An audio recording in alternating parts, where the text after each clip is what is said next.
Welcome to day 2 of the Manx National Rally. I'm Paul Woodford. This is round 2 of the Protyre Motorsport UK Asphalt Rally Championship.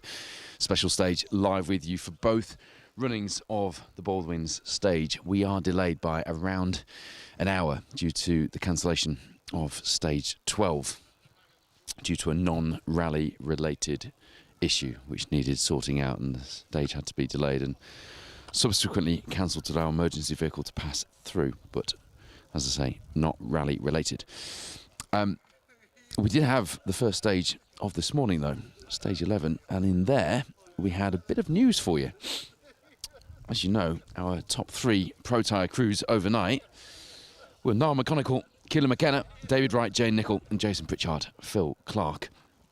But Ryan Loughran and Rob Fagg had the lion's share of stage wins yesterday. Between them and Niall McConaughey, it was an Irish whitewash on the stages. However, here's where it gets very interesting. On stage 11, Jason Pritchard and Phil Clark, from 5th overall, our second Protyre Championship point scoring crew, they have taken the fastest time. Second fastest through there, Cal McCarthy, Eric Calnan. A fast start for Jason Pritchard and Phil Clark, who have had a bit of a lack of seat time in the Yaris Rally 2, having had the car reshelled after an accident in Europe last season. Last time we saw them was on the Argyle Rally in 2025, but here they are, resetting and going again for day 2. I said last night, they've got themselves into a pretty good position. They're confident in the car, they've got a bit more speed about them, got the rhythm, and now they're going to have a good night's sleep and decide what to do on day 2. And what they've decided to do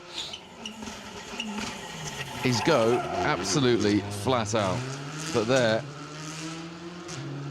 is the pair who currently lead this rally overall and have done since the very early stages. Ryan Loughran and Rob Fagg, local co-driver Rob, enjoying his experience inside that Skoda Fabia Rally 2.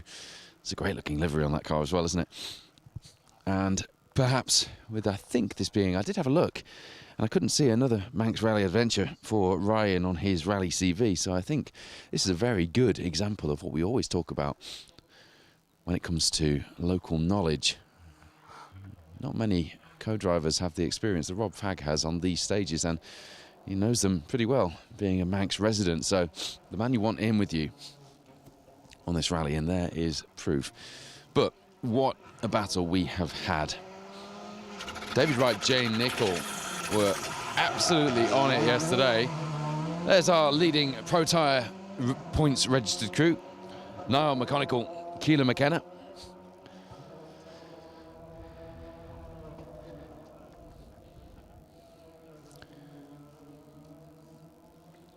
A fair old gap between them and David Wright, Jane Nicholl.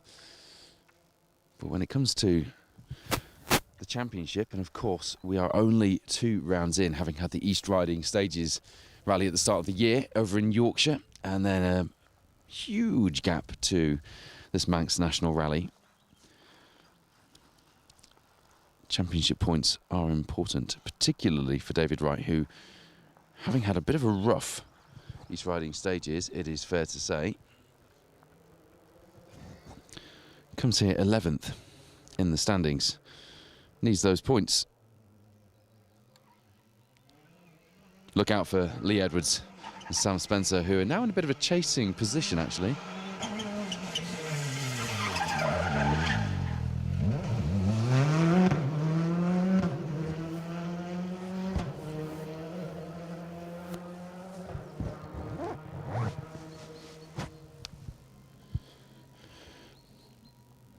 Carl McCarthy, Eric Calnan there. I thought they were going up the first of the hairpins. There are 2 slots here.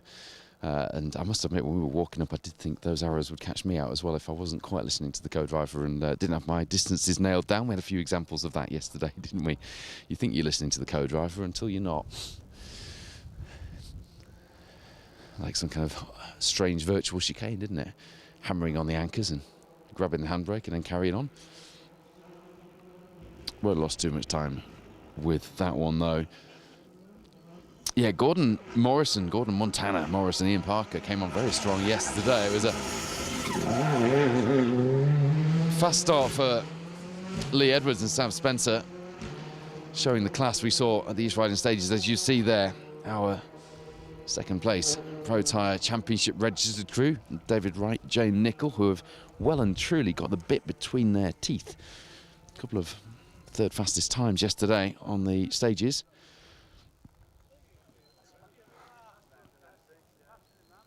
And the battle for the historic honours here in the Protyre Motorsport UK Asphalt Rally Championship yesterday went the way of the leaders coming into this second round after these riding stages. Steph Davies, Michael Gilby, Will Rowlands, Emir Hall were on it last night though, not messing about. Another hairpin for you here. We thought this would be a really good shot, and quite a lot of the spectators thought it would be a good shot as well, as you can see. Hugh Hunter, Andy Marchbank, another crew that had a really good day yesterday. Be annoyed with themselves,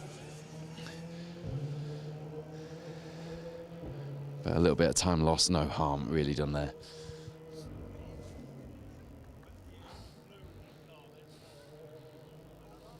And they came into the stage 14th overall.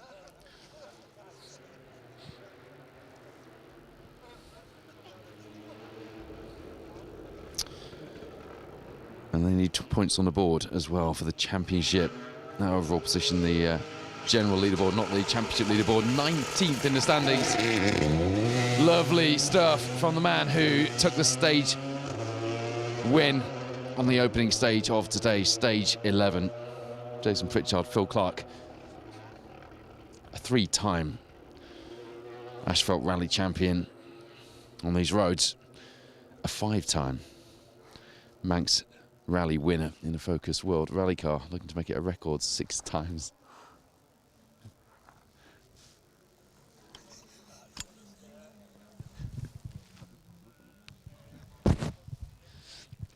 He's got a mountain to climb if he wants to make it 6 wins on the trot. Hey, Jason, but I tell you what, he's going the right way about it, isn't he? And a mature response to being back in the car after such a long time out as well. It will feel like a very different car to drive, having been reshelled.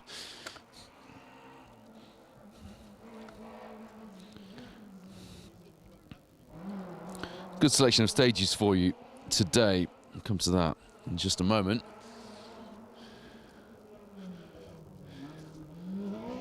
We should have our BMW M3 here, not registered for points, but we are bringing you all of the crews on the Manx National Rally. There is Martin McCormack, Barney Mitchell alongside.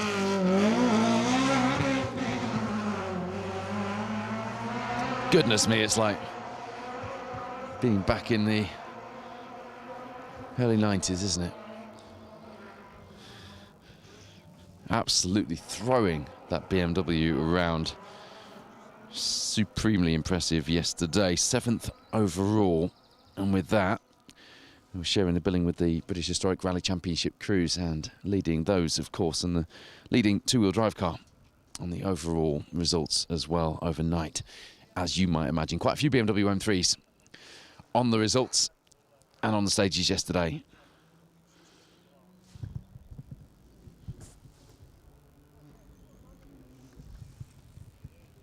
But none as fast as that one there. Martin McCormack, Barney Mitchell, very entertaining indeed. Great stage this. Druidale up to Brandywell Cottage, round the hairpin here. Down the other side of the hill to the Baldwins, Abilens and the reservoir.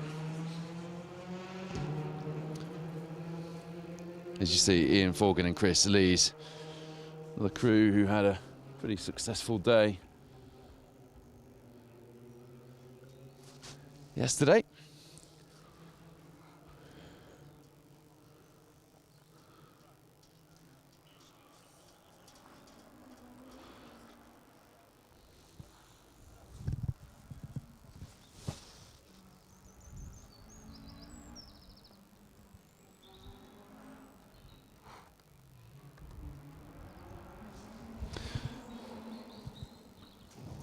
Thank you to Alexandria Bradshaw from PB Engineering, back in service, just keeping up to date on the latest changes to the schedule today. The reason I haven't brought you the schedule yet is because there are quite a few stages changing or having been cancelled. I don't want to commit just yet. As you see, Gordon, Morrison, Ian, Parker absolutely throwing their Class 3 Escort at the inside of the hairpin there, kicking up the dust and the tyre smoke all in one. A mighty performance yesterday to overhaul that G3 Escort and came 11th overall on last year's Manx Rally, the Proflex Manx Rally as it was known last year, back to its original name, the Manx National this year, and with that won the class as well in that 2.5 litre Class 3 Escort. Hugh James, Lewis Sim in the Fiat 131, unfortunately not out today, having travelled back yesterday with the diff cradle snapping on the car.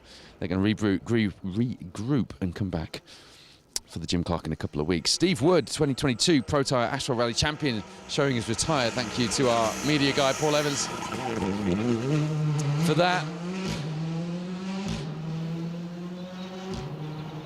A lot to follow here on day 2 of the Manx National Rally. Alan Morgan's Jack Bow in there, 14th fastest through the opening stage, 11th overall coming into this second day. And another pair getting used to a Rally 2 car. Bradley Carroll, another one of those. Struggled a little bit on the tighter stuff last night on the Port Erin stage, didn't he, Bradley? But they are mighty sophisticated cars to get used to driving quickly, as we've seen Brad Cole and Jamie Vaughan go on a bit of a journey with that. Sadly, they're not here either. Really gutted about that. Hope to see them in the fight today. So it looks like stage 15 and 16 have been cancelled. Come to that in just a moment. Hopefully you're enjoying the skids down here. Brian O'Neill, Richard clearly went well last night. 12th overall overnight. 9th in Class 1. And what a Class 1. Class 1 cars, Rally 2 and Rally 5 FIA homologated cars, that is, going right down into the late 40s on the entry list. That is how you know you've got a bumper entry list. 170 crews started this rally, 130 stage miles, 22 stages on the schedule. But as I mentioned, that schedule has taken a little bit of a hit this morning. Stage 12 being cancelled, hence the delay here. Stage 15 and 16, which are, there's one stage after this, Begode, and then Mahold. Those two stages being cancelled. They're only short 2.8 mile stages. Roger Duckworth getting onto 3 wheels in the Fiesta R5 there. So not a huge amount of mileage lost, perhaps just trying to get a bit of time back in the schedule with the road closures. It is a headache for the organisers, and we've seen, and I've said it before, in fact I said it yesterday, didn't I? Fast decisions make or break rally organisation, and John Aston and his team have made some pretty big decisions this weekend, and to take my hat off to them. It's not an easy job, and I think they've done a good job. No complaints here. It's always frustrating to lose stages, but you can't help the delays. You've got to do something, especially with the rally being based out of Andreas in the north of the island. Most of the stages have been in the south of the island this weekend. Bit of a change around to normal proceedings, where the rally is based at the grandstand in Douglas. Here's the man who has really captured the hearts and minds of the fans so far in 2026. I mean, it's not his first rodeo, but something about the way Lee Edwards has been driving lately has really captured the imagination, hasn't it? And you know what? There were so many cheers when he came through yesterday in the second stage, which, by the way, seems like a long time ago now.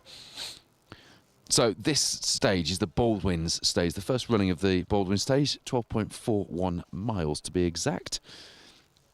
And we've already had the Glen, which is the opening stage of today, stage 11. It was the Balloterson stage which have been cancelled this morning, stage 12. We're hoping to get that one in this afternoon. We are going to be live for you in the second of the Baldwin stage. We're going to be further round earlier in the stage, not much earlier, but down by the twisty section before Brandywell Cottage. Very iconic piece of Manx Road. John Stone, Rhys Stoneman appealed for a radiator cap for the legend performance Volkswagen Polo R5 GTI. Would absolutely forgive Paul McGretton for not having a spare one of those. Not the sort of thing you would expect to need a spare one of. Not sure what the story is there either. There was a Polo parked up near the special stage van when we arrived at the stage early this morning, and I did ask the guys if they fancied helping out. You know, it used to happen in the old days, didn't it? But I think Ford actually provided that Capri 3.1 owner with a brand new car, didn't they, as a result of that? Whereas I'm not sure John Stone was prepared to do that for, like happened for Harry back in the day. That also wasn't on the Manx, by the way, of course. I've got a very cool Manx story about this stage to spark some of your memories off in a minute. Wayne Sisson has had a very good day today. And I hear he is in fine spirits as well as fine fettle. Michael Hendry alongside in that Fabia R5 this weekend. Very distinctive aquamarine colour.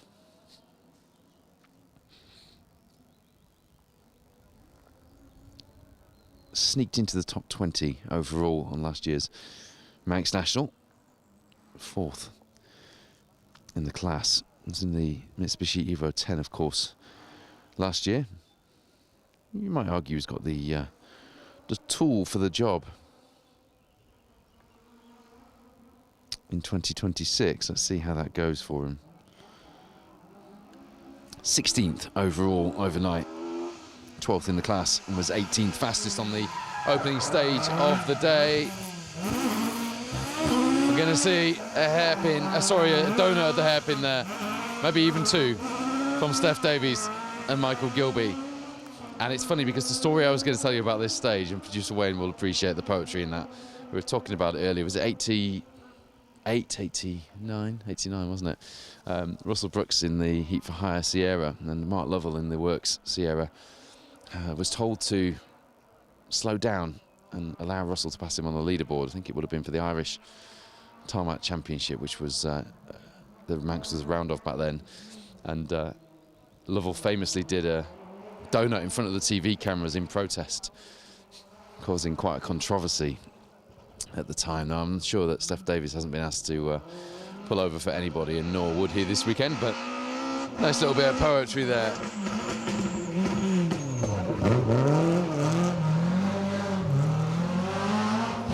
There's some lovely angles, aren't there? Donna Kelly, Rory Kennedy, 15th overnight, 3rd in the class. And they were 12th fastest through the opening stage. It was just over the top of the hill here where you come down to the Aberlounds Crossroads, I think it was, where that happened with the Sierras back in the day. Still no times for this stage, actually. I thought we'd have some through by now, but how are we looking on the track, or have we got any at the end of the stage yet, Wayne? Longest stage of the rally, this one, and arguably the most historic, iconic, famous, whichever way you want to say it. Okay, so this should be at the end of the stage. We should be getting some times through. This is stage 13 of 22 on the schedule. We've lost 15 and 16 now.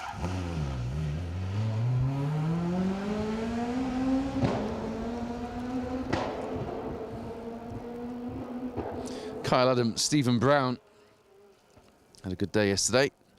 A top 20 leaderboard position for them overnight, 4th in Class 3. The battle for Class 3 honours here on the Manx has taken a bit of a shake-up with Hugh James and Lewis Sim dropping out, of course, yesterday. So a chance for some points for those who perhaps came here needing some, and in just a fight on their own might otherwise struggle. Rallies.info is where you need to be for the official live timing, but at the moment, only times for stage 11 showing.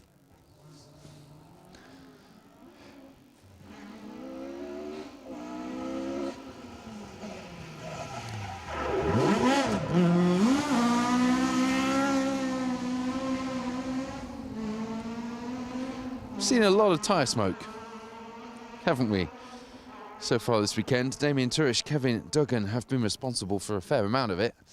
From stage 2 yesterday in the overshoot, and somehow getting the car turned around in the smallest of entrances, junctions I suppose, and getting it round the bale to get back on the stage facing the correct way to last night at the hairpin in the Port Erin Town Centre.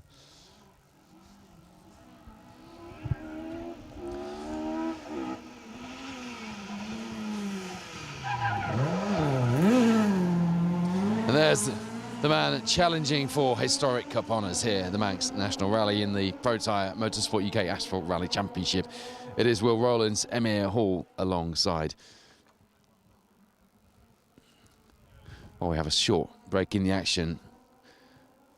An appeal, please, for you to check out our headline sponsors, Protyre. They do an awful lot for this sport, sponsoring not just this, but the Protyre Autocare BTRDA Gravel Series, the Protyre Circuit Rally Championship. And they do everything for your car. We talk a lot about tyres in this championship, and that's what their involvement really is here in the sport. But they'll do anything for your car. They've got a really good website where you can put your registration number in, whether it's an MOT you need, a battery you need, whatever it is.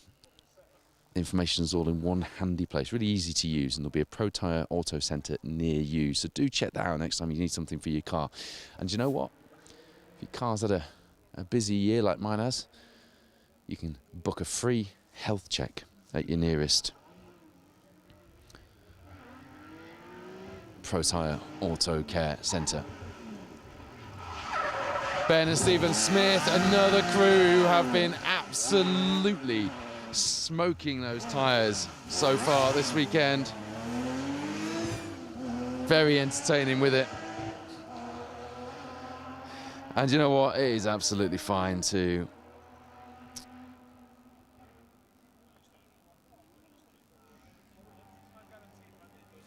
absolutely fine to get it wrong at the hairpin.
Just battling with the results service here.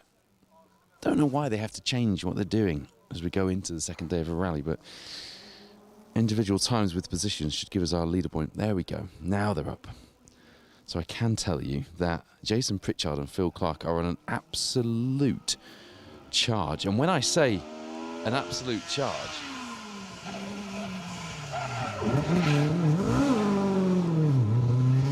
I said earlier it would take something monumental to really change things around. Ryan Loughman and Niall McConaughey seem to have such a marked advantage out in front, both in terms of time already on the board and pace. But Jason Pritchard has put a 10:50.7 in through this stage. The second fastest, Niall McConaughey, has put an 11:07. 17 seconds behind Pritchard and Clark, who are quite clearly finding their groove. Not only that, the overall rally leader, not registered for points, but it is crucial, really, if Pritchard wants to go for that record-breaking victory. Putting 11:08.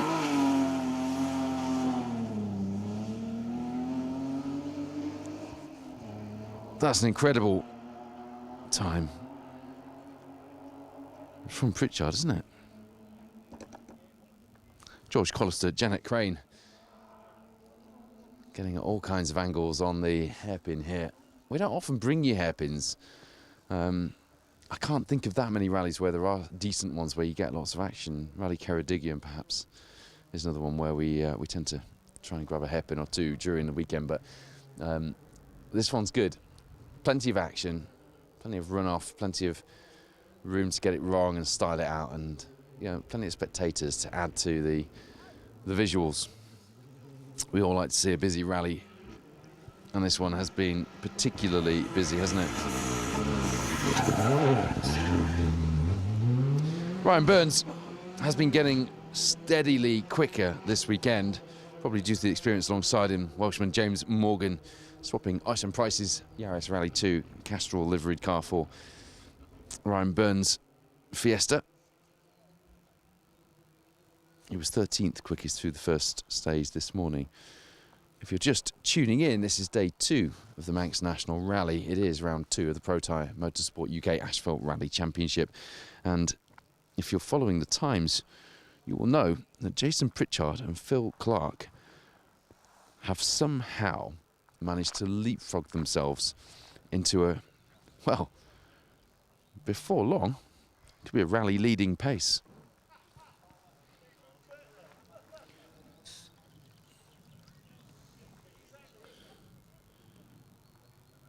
"17 seconds quicker through this 12.4 mile stage on the Baldwins.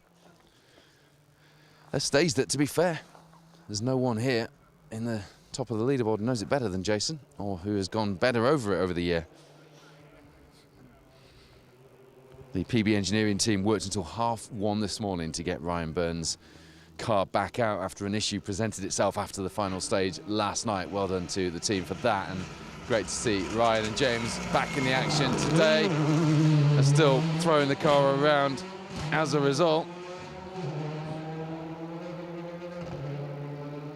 Shane Murray, Gary Haid have had a decent event so far, stayed out of trouble as far as we know.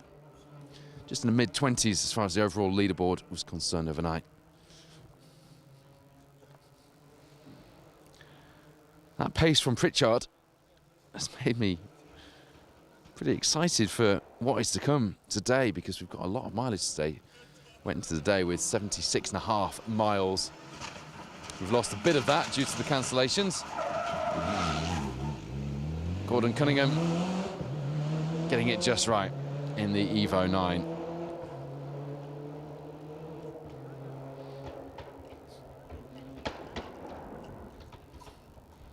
Times are in for 14 now as well. And that'll be the last stage of this morning before the crews make their way back to Andreas for service, and then we'll be back out this afternoon. And like I mentioned earlier, we will be live again for you at the Baldwin stage this afternoon. Now, the scheduled time for us this afternoon is 13:41. The event doing their best to buy back a bit of time with the stage cancellations in 15 and 16. Whether or not that will bring us back to time, I'm not sure. So stay tuned. We will update you if that time changes, but scheduled time 13:41, by which time we should see where Jason Pritchard and Phil Clark's fight back has got to. Steve Simpson and Mark Glenser have been driving that Fiesta Rally 2 like a Mark II Escort, like I remember them doing in their S12B Subaru WRC car over these roads well over a decade ago. Again, great to see. 4:11.6 for Ryan Loughran over the stage after this one.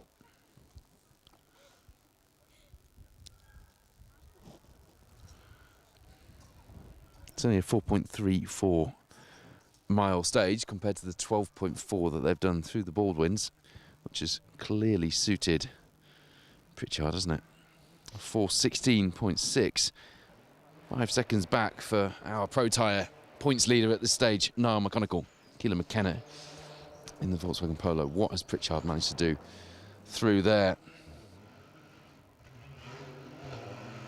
No timing just yet.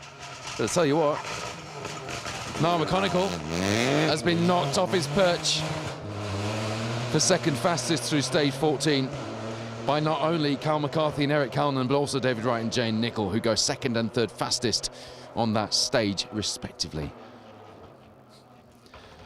This is providing a nice bit of a shake-up in the overall leaderboard results as well, which I will bring you in a moment. It hasn't changed the Protyre lead just yet, but it has changed some of the order. Bear with me. I'm not going to call it too soon because we are due that time from Pritchard, who puts her third quickest time in, a 4:13, 2 seconds behind Ryan Loughran through that next stage.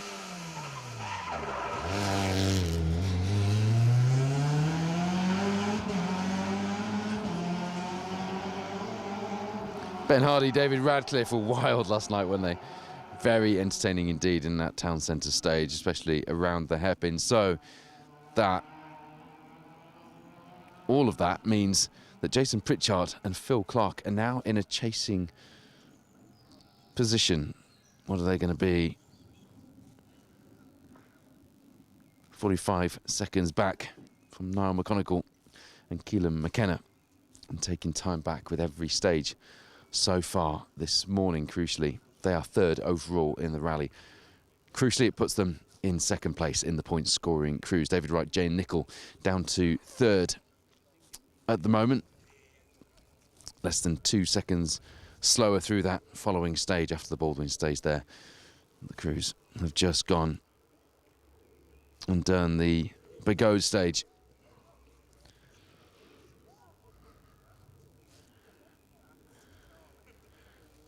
Very interesting.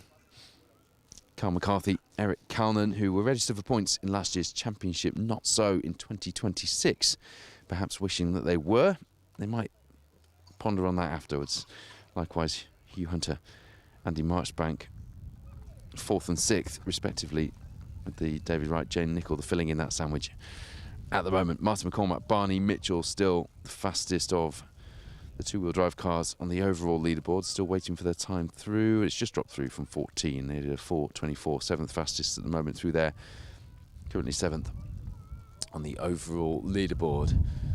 And if you are following the British Historic Rally Championship this weekend, they are the leading historic crew in that BMW M3. Different one to the one we saw them in on the Roger Albert Clark, developing that car. And the Belgian team over here running it for them.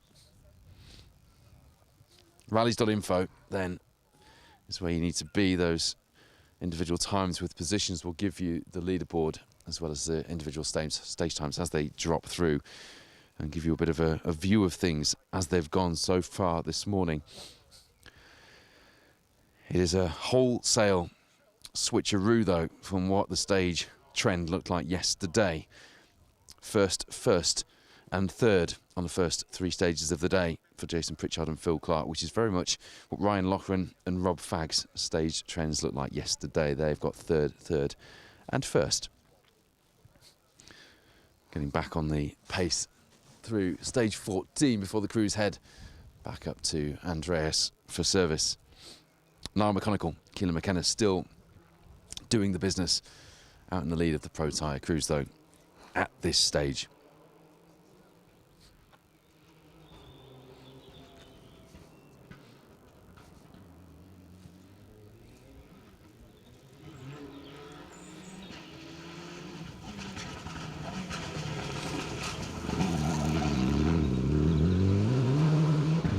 Max Murray, Matty Owen, local crew who are regulars in the Protyre Asphalt Championship.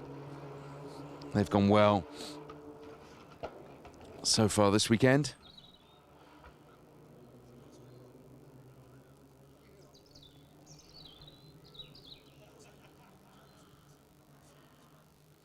'29th overall, 6th in the class at the moment. Another of the crews fighting for Class 3 honours. in that DS3 R3. The sun is out here on the Isle of Man, and it was a pretty cold start to the morning, very windy. The wind has dropped, and as I say, the sun's out, and it seems to just be getting in the realms of warm. Wouldn't go much further than that at the moment. We've all got about 4 layers on down here, but when the wind drops and the sun gets a clear look at you, it's a nice sunny day here. Oliver Davies and Ben Innes have been doing that all weekend, sliding their way around these Manx stages.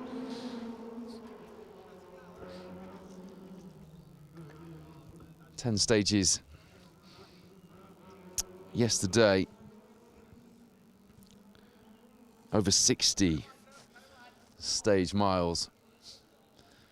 So 1.5 national rallies in length.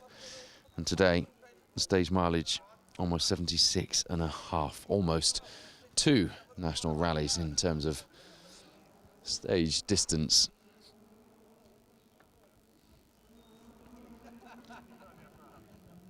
Diolch, Anwyn Francis in service, enjoying the coverage. I'll get to some of your comments as well on the live stream as we go through today.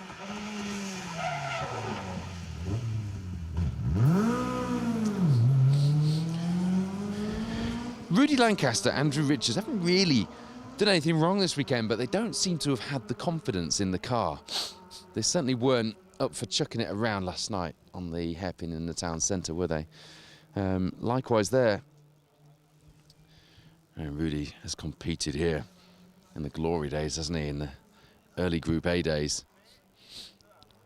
I'm watching some coverage the other day of the 91 Manx.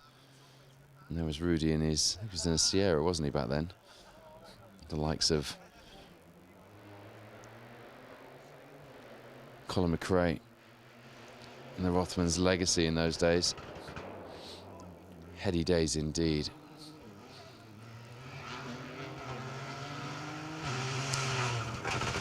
Here's a pair who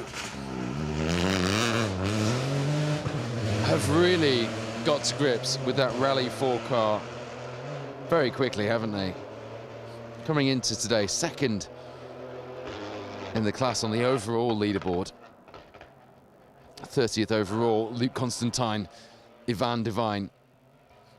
Stonking performance, switching from the Opel Adam R2 into the bigger, more powerful car to combine a step up into the BRC for this year as well as their Protyre Asphalt Championship campaign.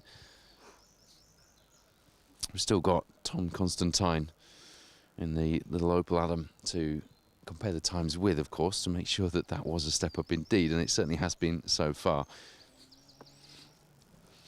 Some great variety on the entry list for you this weekend and on day 2. We might have lost a little bit of it. Kev Bolver, Julia Perry confirmed as not getting back out for day 2 in the brand new built Talbot Sunbeam, the Honda S2000 engined car. Trouble with the car from the moment they arrived on the island, trying to get the coil pack sorted, and then the half shaft snapping on the hairpin last night. But they got their moment on the hairpin, sideways in front of the cameras as Barry Groundwater switches his WRC for that lovely Evo 6 in its almost fluorescent Marlborough livery. Ashley Will alongside, saw Caroline Will at McDonald's this morning in Douglas. Apparently Wayne Sisson had beeped at me in the drive-through, and I did hear someone beep, but I turned around and couldn't see anyone through windscreens that I recognised. So I just styled it out and just carried on walking to the special stage van. I had my prized latte, as Wayne Goldring knows. Woodford likes a posh coffee in the morning, and we didn't have one yesterday, so we had to get up even earlier to factor in a trip to McDonald's this morning. Mike English with Simon Hunter alongside. Simon, a regular competitor himself in the 1400 class in his little Corsa, the quick track car that you will have seen featured on our coverage many times over the last few years. In fact, won best presented car, was it in 2024 at the Argyle Rally, I seem to remember? That's a good memory if I'm right with that. I wonder if Paul Wakely can confirm or deny. I think I think he was. Mike English might well be winning Best Presented Car with Simon in the co-driver seat very soon with that new livery on the Rally 2 car. He's certainly been getting to grips with it this weekend. He seems to have found another gear. And an example of what I mentioned earlier, a Rally 2 car in Class 1 for FIA homologated Rally 2 and R5s down in the mid-40s on the entry list, showing the quality and the breadth and depth of the entry list this weekend for what is the biggest rally on the Isle of Man in over 60 years of closed road rallying over here.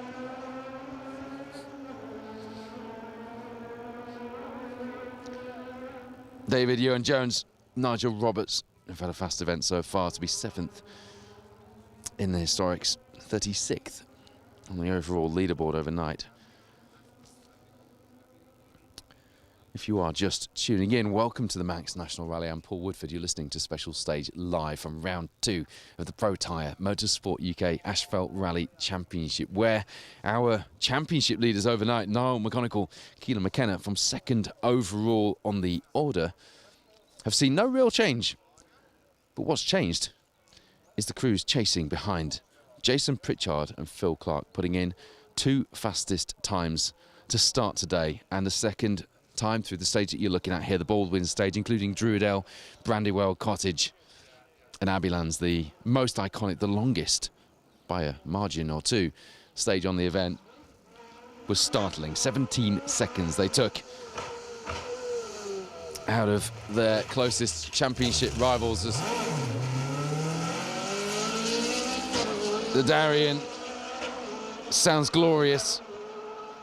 I was expecting a little bit more tyre smoke there from Chris Simmons and Danny Matthews after their brilliant entertainment in Port Erin last night. A difficult car to chuck around sideways, a Darien, like a pendulum, a bit like Ben and Stephen Smith in the Porsche 911. I know what it's like. I mean, that one's at least mid-engined, isn't it? But the Porsche, like a pendulum when it gets going and that back end starts spinning around.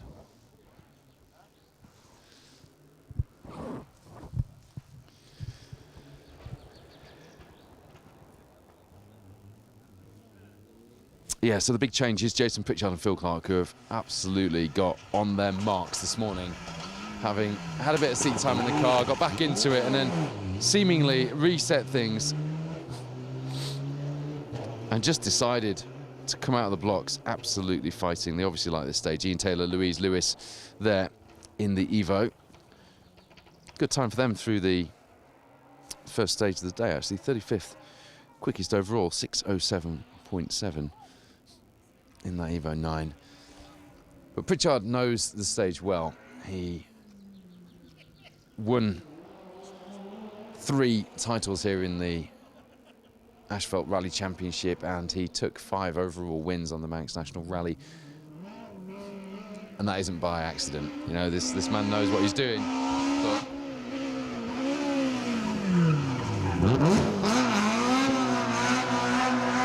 But an incredible performance from the North Road garage man to really get on terms this morning and make sure that day 2 at least shows him trying to fight back for the overall championship points, which he absolutely needs, having not been at the opening round these riding stages in that Yaris Rally 2. And we love to see it. A fast charging Jason Pritchard chasing the records here on the Isle of Man is something we all want to see, so it does leave us with a very exciting day ahead.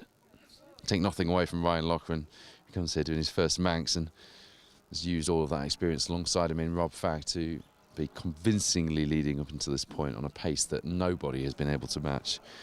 I think that is absolutely fair to say. And Niall McGonigal as well, Keelan McKenna, who have been leading our Protyre Championship crews from 2nd overall on an entry list of former champions and crews who really know what they are doing in these lanes.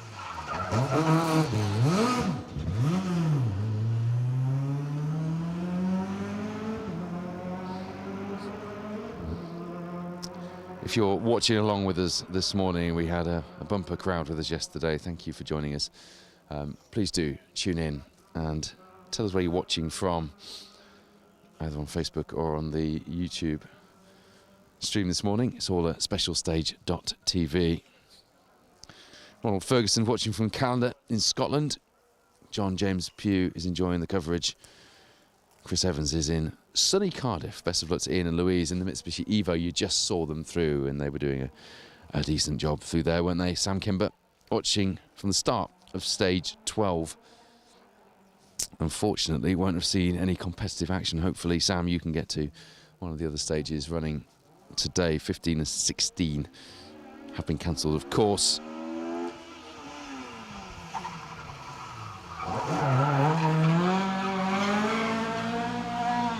Lots of tyre smoke for you down here at the hairpin on the Baldwin stage this morning. Hello to everyone watching at Rally Rides at rallyschool.co.uk in Worcester, the brilliant Rally School Experience Centre where we've all put our talents to the test. I think producer Wayne ninjaed his way to a win on that one, didn't you? It's always the quiet ones. Ian Ross commented to say they're watching down there, so hello to everyone there at the Rally School. Hope you're having a wonderful sunny day, kicking up the dust and feeling like rally drivers, because I love my visits to there.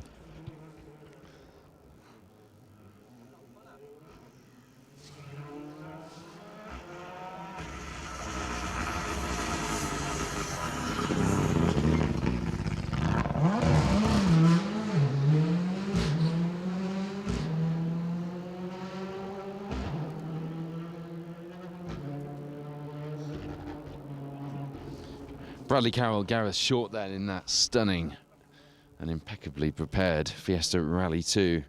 A real baptism of fire for them. I'm surprised on the entry list as well, having seen them go so well over the years in that Mark II in the Class 3 car. Jumping into the Rally 2, and I think fair to say, as we all would, struggling a little bit to really chuck the car around underneath them. It's a hell of an investment you're sitting on there as well, isn't it, when you're in one of those cars? So just taking the time to get used to it. They've not done a bad job, though, that said, so far this weekend. Top 20 in Class 1, 43rd overall for their first Rally 2 experience on these formidable and quite daunting roads. And last night in the town centre in front of the crowds with the live camera pointing at you, having to fire out the blocks and do a perfect hairpin is a lot to ask of anybody. But it'll be interesting to see what Bradley can do and what fights he gets himself into on the leaderboard once he gets up to speed in that Rally 2 Fiesta. Mentioned variety earlier. We've got Adrian Hetherington's absolutely stunning Fiat 131 to bring you very shortly. We've got no less than 3 Avengers on the entry list. We've got plenty of BMWs to smoke their tyres for you here. We've got the Porsches. And we've got plenty of historic minis, even a Wolseley Hornet, Ian Clare, coming out to play and entertaining the spectators. They were loving those minis in the Wolseley Hornet yesterday. Ripples of impromptu applause and cheers ringing out when we were in stage 2.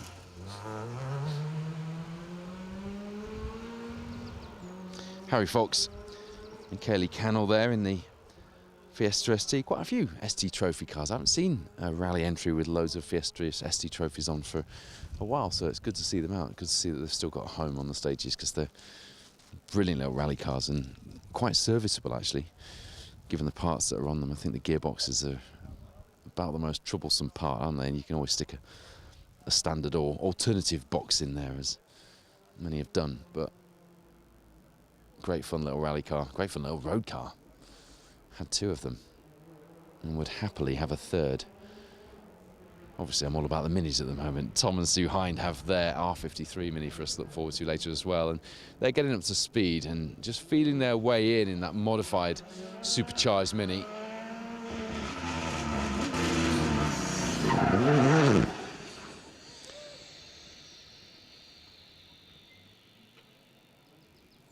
Nicely done into the hairpin there. Declan Jackson, Barry McCartney been throwing that car around all weekend.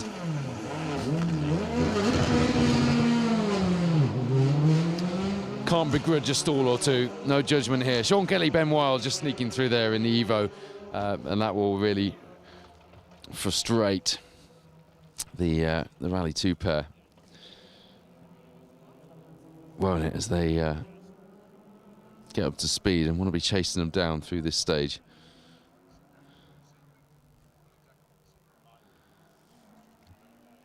Yeah, real difference in pace.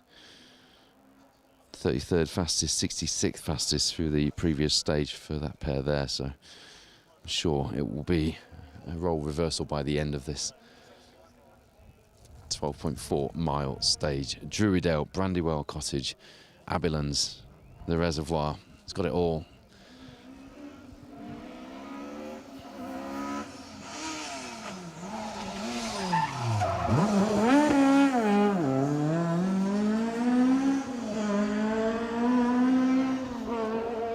And that Alitalia Fiat 131 has got it all as well, hasn't it? Adrian Hetherington has been a real crowd pleaser. Say what, doesn't need to even turn a wheel to be a crowd pleaser, that thing, does it? Dave Price alongside a top 10 leaderboard position in the Historics overnight, not registered for Protyre points. We should really persuade him too. It'd be good to have that in the fight, wouldn't it? We've already got one Fiat 131 in the Protyre Championship. Not here today, having snapped the diff cradle yesterday. Hugh James, Lewis Sim, retired quite early on in Rally Ceredigion last year on the car's debut as well, first time we saw it out. So they switched back to the Escort after that for the rest of the Asphalt Championship. So the debut for the car in the Championship was yesterday, and it had a few teething problems. He had a leaky strut before the start of the rally, but I'll tell you what,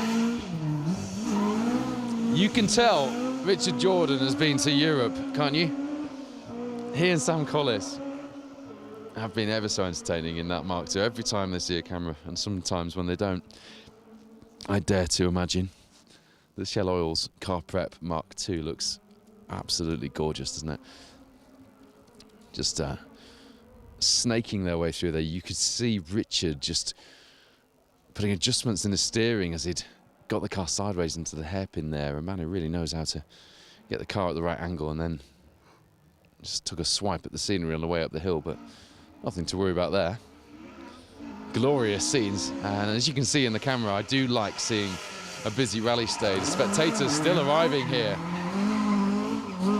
Alistair Crawford, Tommy Henderson, Junior Asphalt Championship co-driving champion in that Mark II. Yeah, I do love to see people arriving when we're a fair way into the entry. Normally by this point people are starting to leave the spectator areas and head to the next stage to watch the first few cars through the field. Not here. The Isle of Man is somehow different. There's a real feel to these stages. You feel like everyone's here for the full story, and it's just getting busier, which is really lovely to see. Hopefully it will be just as busy this afternoon. Earlier in the week it looked like we might get rain, and that has very quickly changed, and I always talk about how rubbish the weather forecasters are, and I stand by it. They just don't know what they're doing. So we've got sun instead. I came on the plane and I could have packed so much more appropriate clothing if I'd have known we were going to get the weather we have had. I'm going to leave half of it in the special stage van to make my trip home a little lighter. I haven't told Wayne that yet. Drop it in there and see him at the Jim Clark in a couple of weeks. He knows now. Remember, let me know where you're watching from. A very happy birthday, by the way, to Olwyn Davies, Tavy Valley Motor Club. The hard-working Olwyn, who always keeps you on your toes. Hope you're having a great day, Olwyn, from all of us here on the special stage. Our thoughts are with a number of people this weekend. Just want to say congratulations to Gemma and Declan Deer on the safe arrival of their daughter.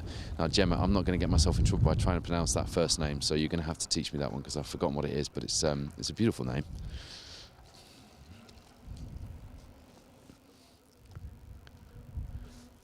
But congratulations to you both. Enjoy these days. They are precious. And you don't get them back.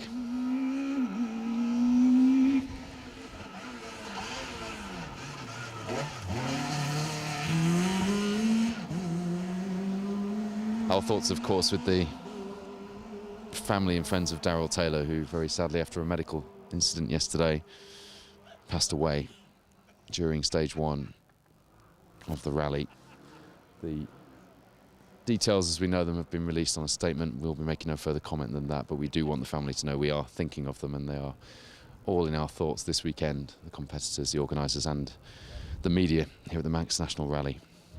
A man we'll all be paying tribute to in the coming days and weeks, I am sure.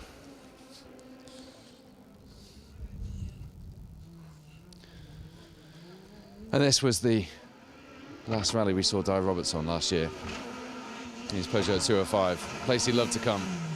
Another man in our thoughts this weekend.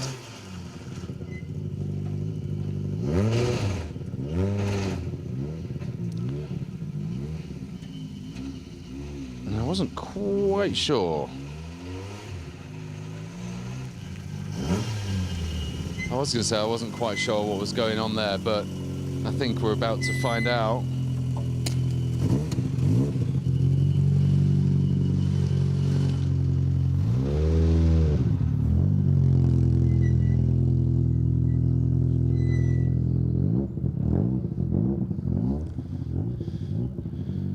Carl Casement and Martin Burns were going ever so well in that Citroën C2 R2 yesterday, sideways as you like, past us in stage 2. I'm not sure if my microphone will stretch to me grabbing a word down there to see what's gone on, but they're super rallying today anyway, and they're retiring that C2. Didn't make any attempt to make the hairpin there. Whatever problem they had yesterday, you could hear it clunking away underneath that poor little C2 that had worked hard on yesterday before their first retirement.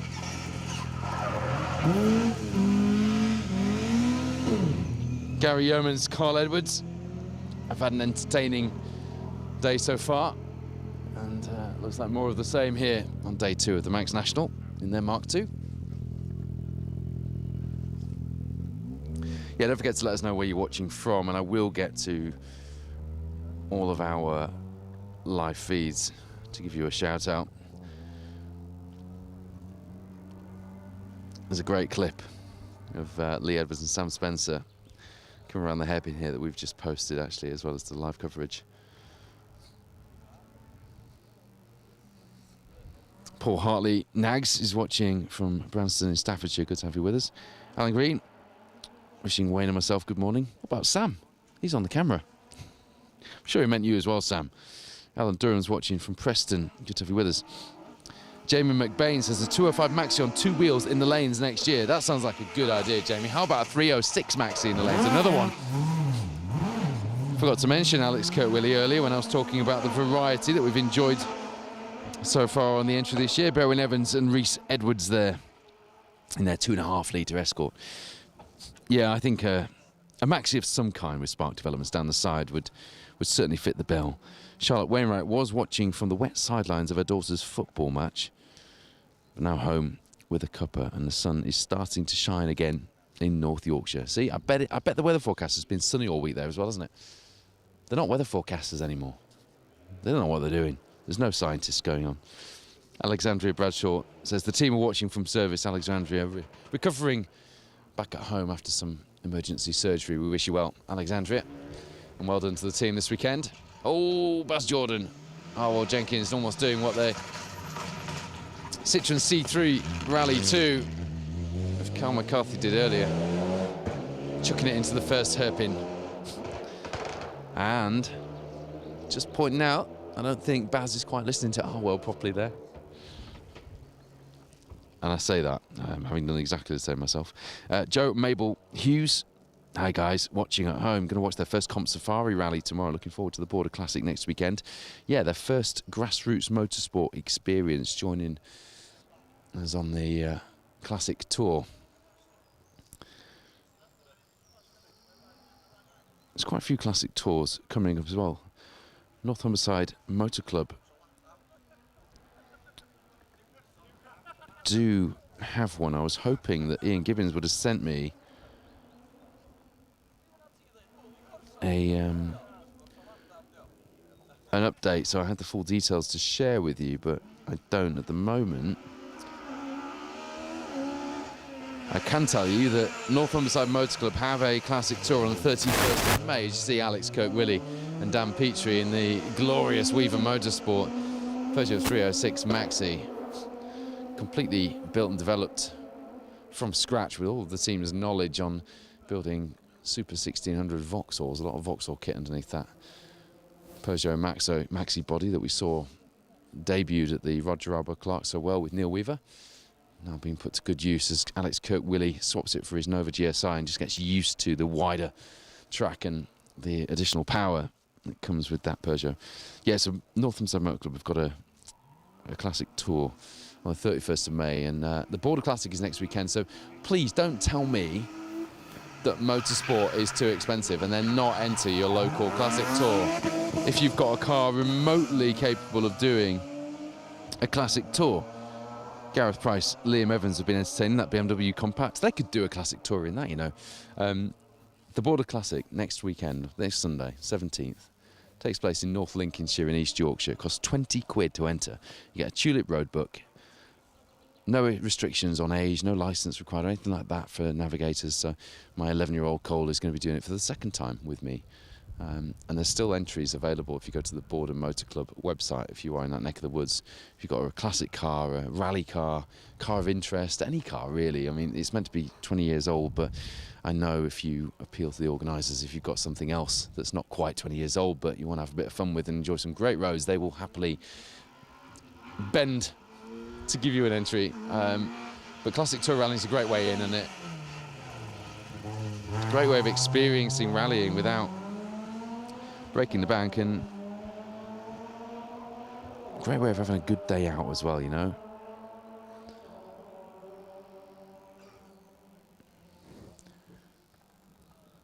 That little Skoda Fabia of Ian Chadwick and Liam Fowey has been going well this weekend. I thought it was Aaron Newby's 2012 cow liveried car, and I'm told I was right in that assumption. It is. But there was enough people telling me it wasn't his, so who knows?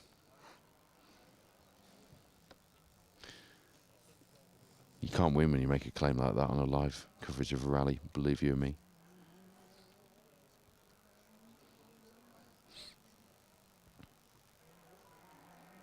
Stu Mods watching from sunny Rosnir. Michelle's Place watching from the Isle of Man here with us. Brian Gibson tuned in from Congleton. Good to have you with us, guys. Claire McKenna says, come on, Michael McKenna. Car 138, foot to the floor. That's it, a bit of home support, a bit of encouragement. David Alton says he was hoping and supposed to be bringing the RX-8 this year, but he'll be back with us next year with a new engine and fully recovered from his accident on the building site, I am sure. Marshall Kennedy enjoying his second Manx adventure in that 306 S16. Graham Marshall watching from sunny southwest Scotland. If he travels 15 miles down the road, he can see the Isle of Man over the sea. It'll be quite a picturesque view as well, and the weather that we've had this weekend, quite clear. We can see quite a lot from here as well. Sat yesterday eating fish and chips in Port Erin, and sat looking over the bay was quite picturesque. Graham Thatcher watching from Monmouthshire, wishing everyone good luck. Michelle Petrie, great to see the Golden Child still going, watching while walking the dogs in glorious Herefordshire. I'm guessing it's sunny where you are as well then, Michelle. Good to have you with us. Dave Howells watching from Tree Castle, enjoying the weather there as well.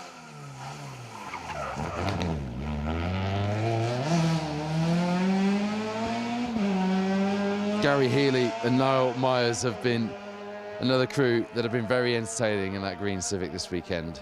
Honda Civics and the Isle of Man just seem to work, don't they? Especially early ones. I say early, 90s ones. Let's go with that. Oh yeah, talking of classic tours, Paul Wakely and Dave Howell's daughter, Kirsty Howell, is doing the, what's it called? It's called the Cambrian Classic, isn't it? Organised by, is it Brecon Motor Club or Epping Motor Club? Paul Wakely's got himself an MX-5 to do it in. Hope you're enjoying the tyre smoke to go with your Saturday morning, folks.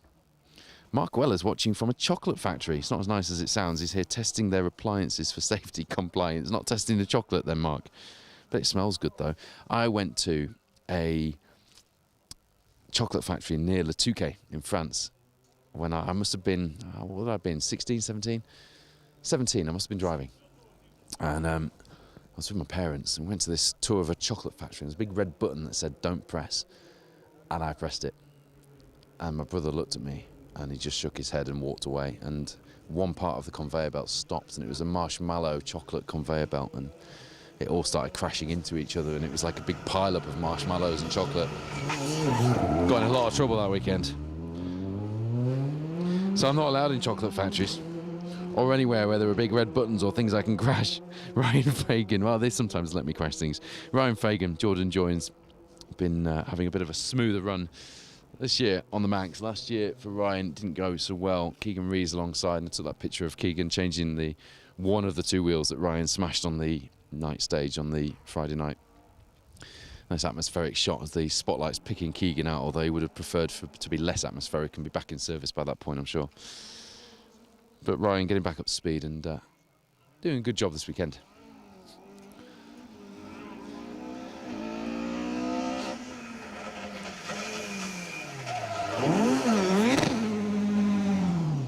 Ben Crump, Ian Beaumont and the Escort. Do you know what? I said this earlier, I'm pleased we picked this. I wasn't so sure when Wayne said we were doing the hairpin. Because sometimes this hairpin can be a little bit flat. But it's after yesterday we saw the majority of crews on the entry giving it a go at the hairpin in the town centre. We thought, do you know what? It could be pretty good because they're all quite good on the handbrake, and we're giving you some action here, that is for sure. We'll be further round before Brandywell Cottage in the twisty bits of the road before that. That's the technical term, twisty bits of road. For this afternoon's live coverage, it's due, stage 19, is it, Wayne? Is due at 13:41. Now, we were an hour behind coming into this stage. We have had cancellation of stage 12, which was the reason for the delay here, but we've now had a cancellation of 15 and 16, which, although we're short stages, only just under 6 miles in total between the two, the time required to complete those stages might just mean that we're closer to time, but we will update you. When we finish this live stream, there'll be a post on the special stage page and on the championship social media to update you on the times for that live coverage this afternoon. There's a crew who have been doing that all weekend, actually, overshooting and throwing it into hairpins far too quickly. Very entertaining. Not sure it's the fastest way around the course, but Tristan Cooley and Chloe Convery in the Evo 6 haven't seemed to mind too much about that. Rhys Hughes is watching on a plane over France. Hey, don't you be watching on your phone if they told you to turn your phones off, which they probably did when you took off. Jessica Davies watching from the Roberts house in Pontyburn. The Roberts house. Is that the Ewan Roberts Jr. house or just another Roberts house?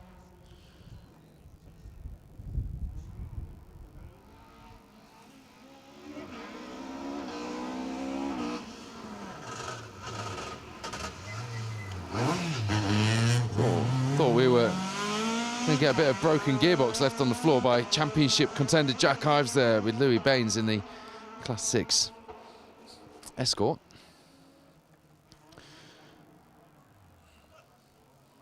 Paul Sutton enjoying the coverage and always likes my stories. Do you mean the chocolate factory story, Paul, or the story about the Sierra Cosworths on the Manx in 1989? Either way, happy to tell all the stories.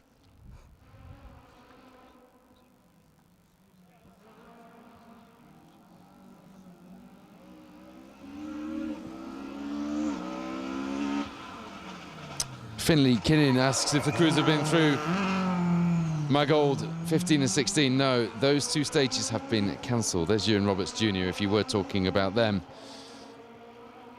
Jessica. Oh, Di Roberts' house. Sorry. Yeah, mentioned him earlier on the coverage. The last time we saw him in the 205. And funnily enough, here's a story for you, which it's bittersweet for obvious reasons. But following the Manx, got a call from Di Roberts. I was actually doing some voiceover for the special stage show one night in my studio in my garage, and Di Roberts calls me up and he's like, "Hey boy, how close are you to Grimsby?" I was like, "Close enough, if you need a favour." I said, "What are you doing in Grimsby?" He said, "Well, I'm not, but there are some Peugeot 205 GTI parts in a box in Grimsby that I need picking up." So we arranged that, and I dropped them off at service a couple of weeks later. He loved this place. David Lloyd is watching from Bont. Will Bryn, do you know when car 133 will be through? Oh, you're asking a lot there, aren't you? When will 133? I mean, I'm not going to be very good on the maths. I can probably just about scrape telling you whether Arwar Parry and Catherine Price have actually been through, and they haven't yet. Did a 6:39.3 through stage 11. I can tell you that. 9th in the class overnight. And that's some class to be 9th in as well. It's going well for them, actually. Here comes the Spark Developments R53 Mini of Tom and Sue Hind. They're into the hairpin.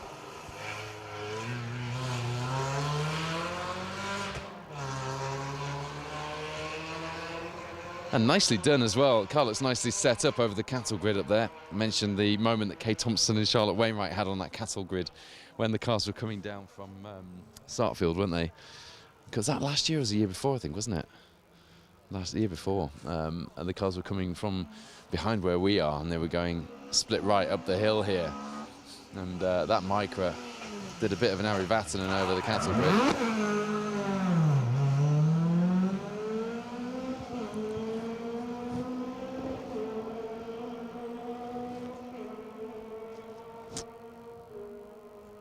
Incidentally, Tom and Sue Hind did a 6:28 through the first stage today. 13th in the class, 67th overall in the supercharged modified Mini. There's David Jack Mills, Harvey Roberts alongside. Got that Escort Cosworth to look forward to. I look forward to seeing Escort Cosworth on the stages. David Crane will be through the stage very shortly. Always a nice sight to see on the Manx stages. Still got those Avengers.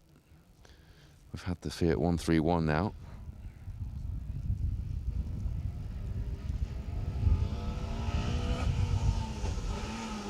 Plenty of Minis to go.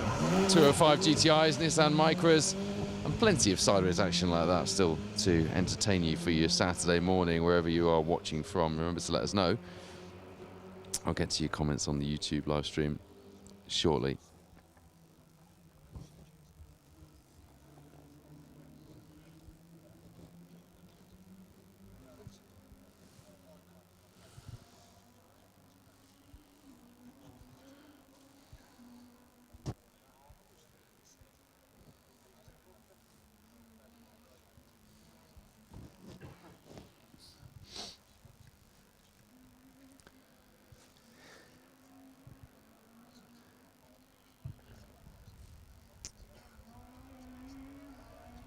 Naomi Wilding says, good luck to the Coltec cars. Remind me, what are the Coltec cars? Owen William has car 50 been. That's Luke Constantine, Ivan Devine, isn't it? Yes, they've been through and they were going well as well. Michael Crane agreeing with me. Looking forward to seeing Davy Crane in the white Cosworth. Do you know, it sounded better than it ever has yesterday. It did sound good through the town centre stage on the hairpin. And here's a car that has sounded good all weekend.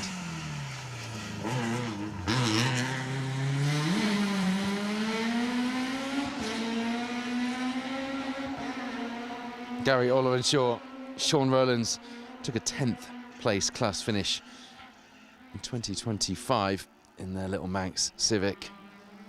Can't look at one of those model Civics and not think of the Mark Higgins Brandywell Cottage video, and it must be quite remarkable driving one of those cars. You must think of that when you're driving it through this stage.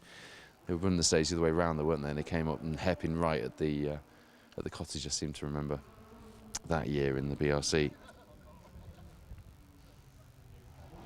Charlotte Wainwright confirming that it was 2023. I might post that again for you later, Charlotte. A dear God moment for Charlotte and Kay in the micro. We're going to get another, I thought we were going to get another donut there. Co-driver will be going all the way around, all the way around. Ian Pritchard Dylan, Sean Richards, they were very sideways yesterday as well, weren't they, in that historic Cup Escort here in the Protyre Motorsport UK Asphalt Rally Championship. I'll get back to some results in a second, just give you a bit of an update as to where we're like. Guy Williams, what's the wind like where you're set up, Paul? Well, I'm stood next to Wayne Goldring, so I'm joking, the wind's fine. It's died down a bit. We're actually undercover here with the trees. It's more windy down by the cottage. Jason Taylor, watching from my home village and also the scene of the Little Wold and Great Wold stages on the East Riding Stages, South Cave in East Yorkshire. Enjoying the coverage. Mint coverage, he says. That's a very East Yorkshire word, is that? Guy Williams likes Little Civics, so do I. Wayne William, go on, Gary, he says. Liam Humphries is watching from Cumbria, waiting on Robert Iverson.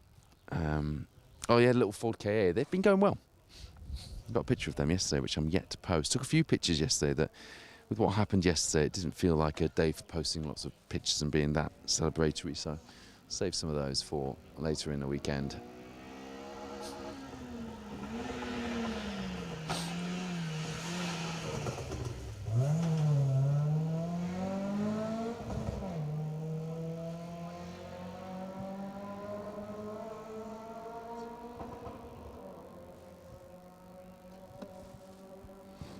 So, joining some of you guys on YouTube. Neil James says he's got the spare gearbox for the 306 in his garage. Not sure what conversation I've dropped into there. Paul and Liz arguing that is an ex-Tech Sport Fabia, but not our newbies, I think. Well, do you know what? I've had different people. Some people confirming I'm correct, some people telling me I'm wrong. So, say again. I am correct. Wayne Goldring has had a look. I am correct. Well, I guess that was David Crane in that Cosworth. The car looks like it's had a refresh from me. I mean, I've always loved it, but it did look tired the last couple of years, and it looks fresh, sounds fresh, and it's going well. Does look good on those. Are they Compomotive MO 5-spoke wheels? Bearded Dragster, that's a name, isn't it, on YouTube? This is the thing about YouTube. I need actual names. You need to write your name on the end, a bit like when you go to a business meeting, you all get name stickers. Isn't the 95, 96 Impreza now classed as classic historic? Yes. Yes, it is. But it'd have to be an early one. And there are a couple. Who am I thinking of? Tim Thingamy-Bob that runs one in the BCRDA. You know what I mean. Andrew Bush with Geraldine McBride, legendary Irish co-driver alongside Andrew in that Vauxhall Chevette. It's been going well all weekend, hasn't it?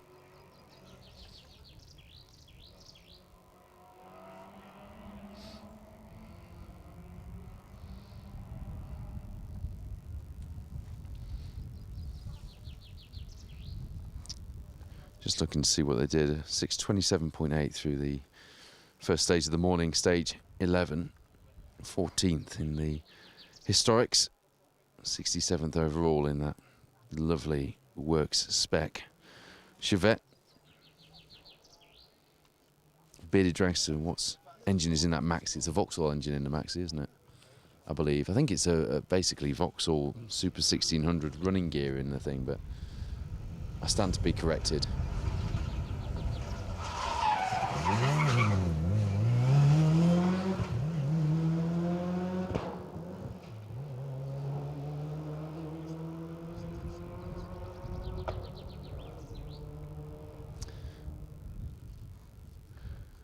So, Katandra Grand Prix says, hi from Australia, travelling here in 3 weeks' time, here to the Isle of Man. Wow, you'll have an even longer journey than me, and I had to get here on a bus. Because the blooming train was cancelled. Well, partly. Saw Doctor says, what on earth is going on? Stage 13 has come to a standstill. And more have been cancelled after. I don't think Stage 13 has come to a standstill. And I say that with quite a bit of confidence, because you're watching Stage 13 right now. But if you look at the decision that the organisers have made about 15 and 16, they're the two shortest stages of the day, totalling no more than 6 miles in total between the two of them. So if you're going to cancel a stage, You cancel those ones, don't you, to keep the rally running, and they can't help the delay earlier. It was a non-rally related medical emergency that caused the stage to be cancelled this morning. There's just nothing the organisers can be held accountable for on that one. So, do you know what? I'm going to say it. That was a little unreasonable. They've done a fantastic job, John Aston and his crew, this weekend. They've not had the easiest of decisions to deal with.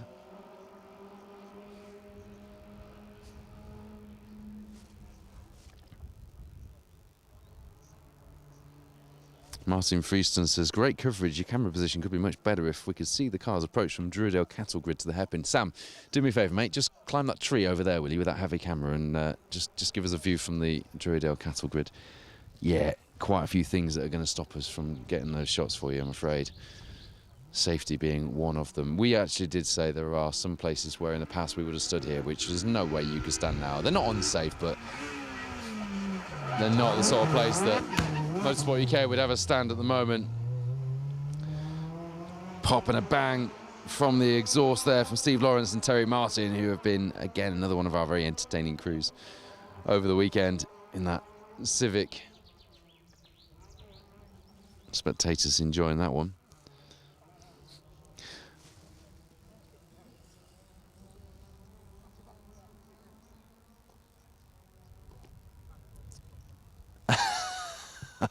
Just trying to read that message, but it scrolled through. Guy Williams, who dare doubt the oracle of rally? Paul knows all. Oh, he does, yeah. Just tell my wife that, will you? There was quite a bit of controversy yesterday when I posted a picture of me holding a certain orange Escort wing. I mean, as if, A, I'm going to walk off with somebody's fairly repairable Mark II Escort wing when I am official media.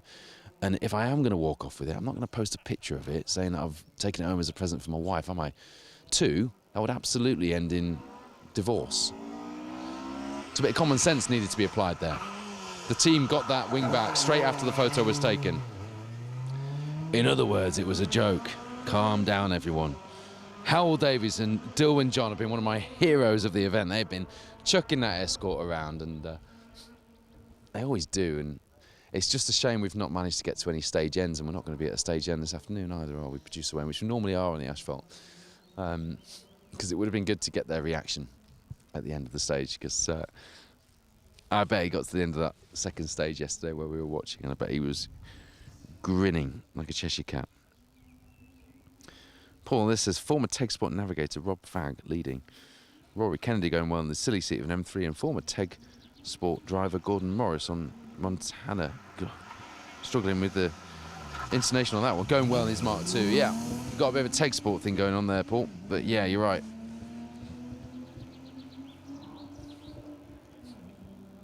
Oh, I see. That was in response to the bearded dragster, Guy Williams. Mark Williams is watching from Poole in Dorset. Good to have you with us. Lee Lannon says, big shout out to all the marshals. Great way to get involved in rallying.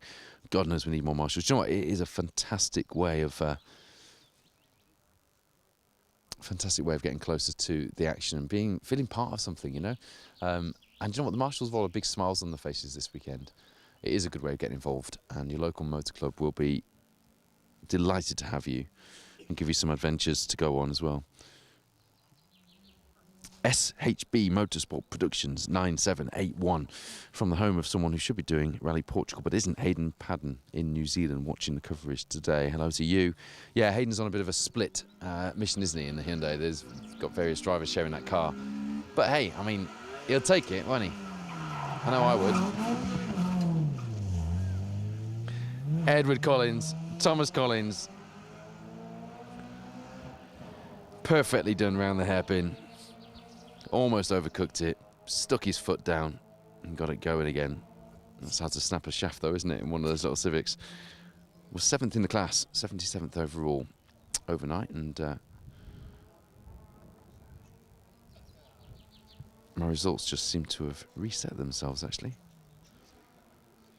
I'm going to give you a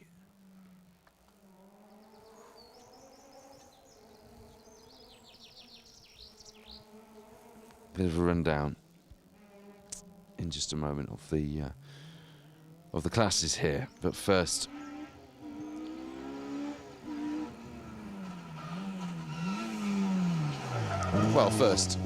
let's enjoy the spectacle of the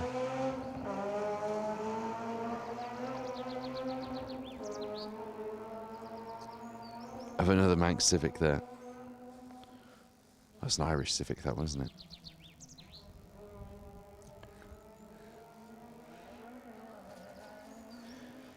Ryan Loughran and Rob Fagg then lead the Manx National Rally going into the fourth and final leg of the event this afternoon. Still the mileage of a decent-sized national rally to go this afternoon. It could all change. The weather could still change as well. The weather forecasters know nothing, believe you and me.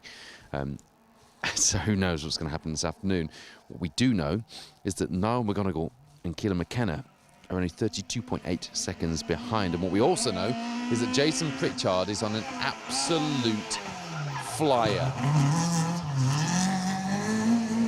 He won the first two stages this morning, took a third fastest stage after that. He's 45 seconds behind McGonigal for the championship maximum point score. But what he really wants this weekend is to take a record-breaking sixth win, and to do it in that North Road Garage Yaris Rally 2 GR, the car which has been reshelled and which has a very little seat time in since we last saw him on the Argyle in 2025. Not sure on merit and stage times alone he'll be able to do that today, but taking 17 seconds alone in this 12-mile Baldwin's stage was a good way to get that campaign off and running today. Cal McCarthy, Eric Calnan in fourth overall, just 1.5 seconds back from Pritchard and Clark. Hugh Hunter and Andy Marchbank have been doing a great job in there. Lewis and Hunter, Fiesta Rally 2, fifth overall, 41.1 seconds back, 25 seconds back from them. David Wright, Jane Nicol completing the top three in the Protyre Motorsport UK Asphalt Rally Championship in the overall leaderboard going into the fourth and final leg of the event. Niall McGonigal, Kyla McKenna, they lead. Jason Pritchard, Phil Clark are second, both behind overall and on the championship leaderboard. Hugh Hunter, Andy Marchbank not registered for points this year, neither are Cal McCarthy, Eric Callan. So it's David Wright and Jane Nicol who are third in the championship points at the moment. They were second in the championship points yesterday. Pritchard and Clark have come on strong. It's going to be an exciting afternoon, that is for sure. Gordon Montana Morrison, Ian Parker in the Class 3 Escort lead the way in our two-wheel drive crews, and we seem to have lost Lee Edwards from the results. Max Murray and Matty Owen, the second of the two-wheel drive cars in the Citroen DS3 R3 in 12th overall. Stonking performance from them so far. The Manx crew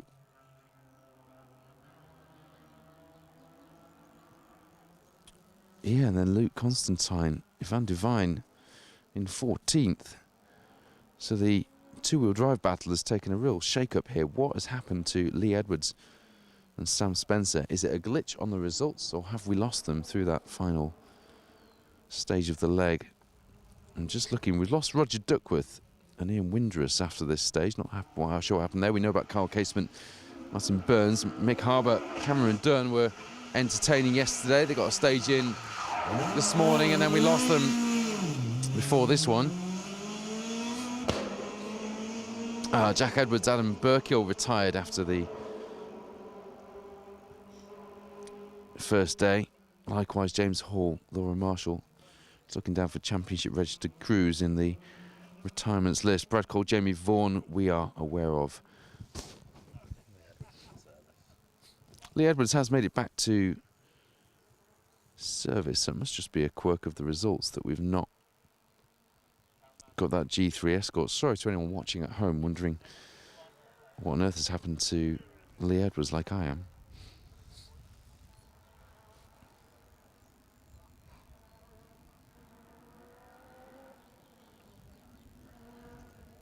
He's showing as being down in 37th overall, 6th in Class 3. So unless he's had a sizable problem, or yeah, looking at the times, maybe he's missed the stage after this because he had a problem. The car looked absolutely fine. In fact, it looked more than fine, didn't it?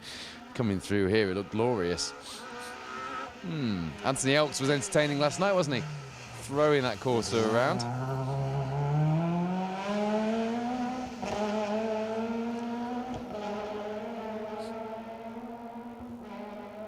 Yeah, Lee Edwards dropping back behind the first of our historic Cup runners, the hard-charging escort from West Wales of Steph Davies and Michael Gilby. We need Lee, or Beth if she's watching from home and has the answers there, just to drop a note through so we know what's gone on. But at the moment, Lee Edwards and Sam Spencer have dropped right back from the fight for the lead in the two-wheel drive cars, and indeed in Class 3. They came here third place in the overall championship standings with the G3 crew. Talking of West Wales, oh no, close.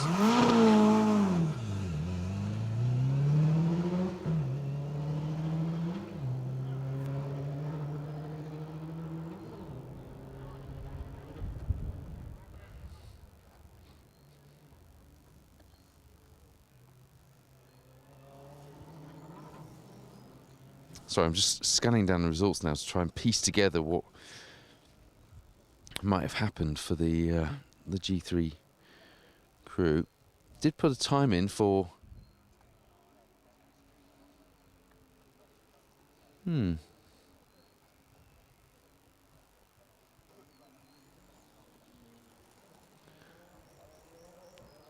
time appears to have been lost through this stage, actually.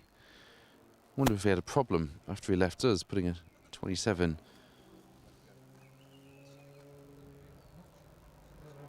minute time in through stage 13. I think that's where the problem is anyway. Whatever's happened after Edwards and Spencer have passed us has dropped them right down to 6th in Class 3. Still some championship points to be salvaged here, but not the weekend that they were looking at having when they were convincingly leading the two-wheel drives in the championship on day 1. With Gordon Morrison overhauling that lead later in the day, of course.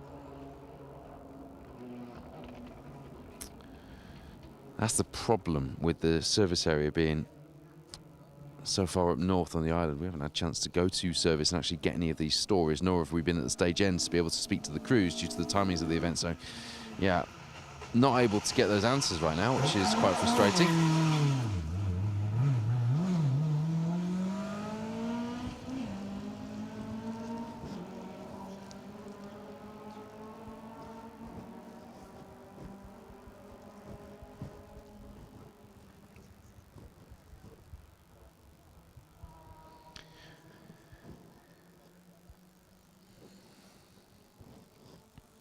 Adrian Hetherington, Dave Price have had a good morning anyway in the non-championship registered crews in the Historics. That Fiat 131, the Alitalia car that's been entertaining everyone all weekend, is 5th in the Historics, 27th overall as things stand. Some interesting changes to the leaderboard there then. But the eyes are on the battle for the podium positions with Jason Pritchard and Phil Clark now, as I said earlier, really on a charging pace.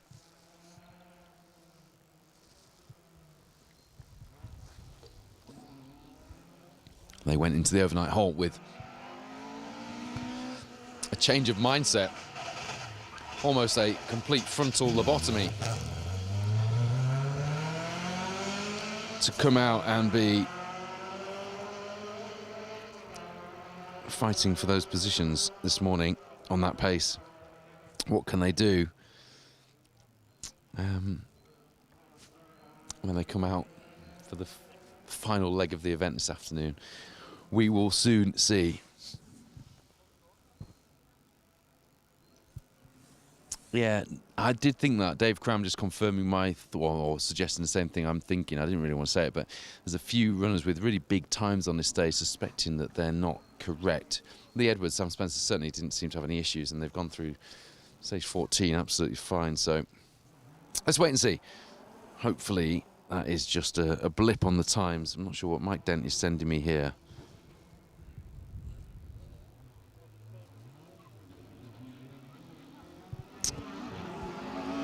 Mike Dent sending me a screenshot of the results. What are you telling me there, mate?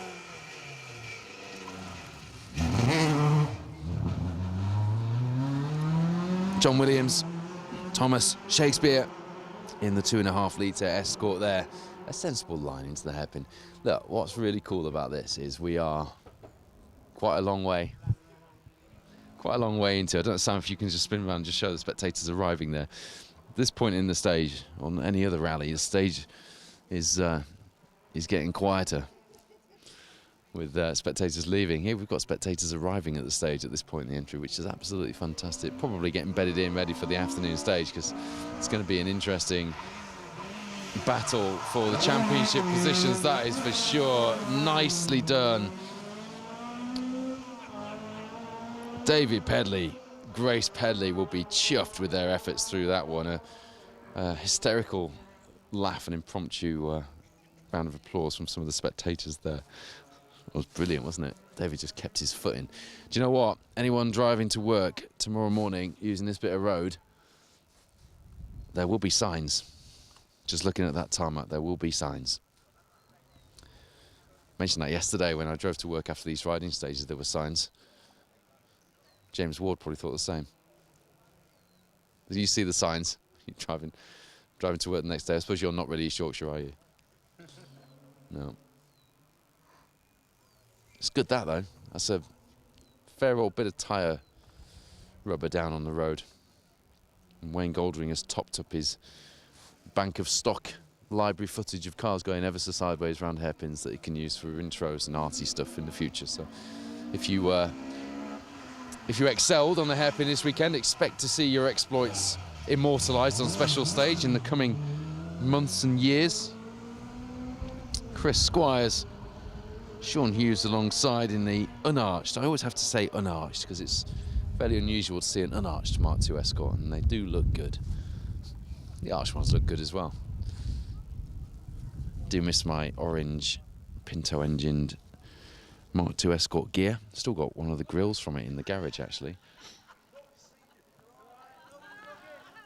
I did a magic trick, actually, and I turned that glorious orange Escort into an engagement ring.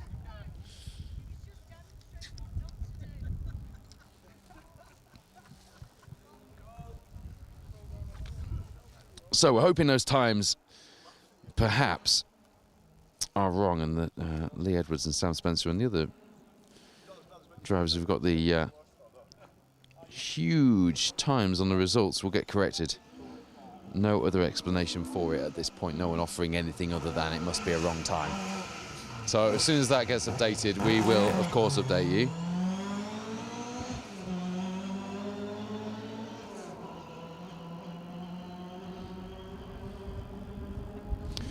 Graham Muter, Mark Mason have had a fairly trouble-free Manx rally so far, haven't they? Third in the class at this point.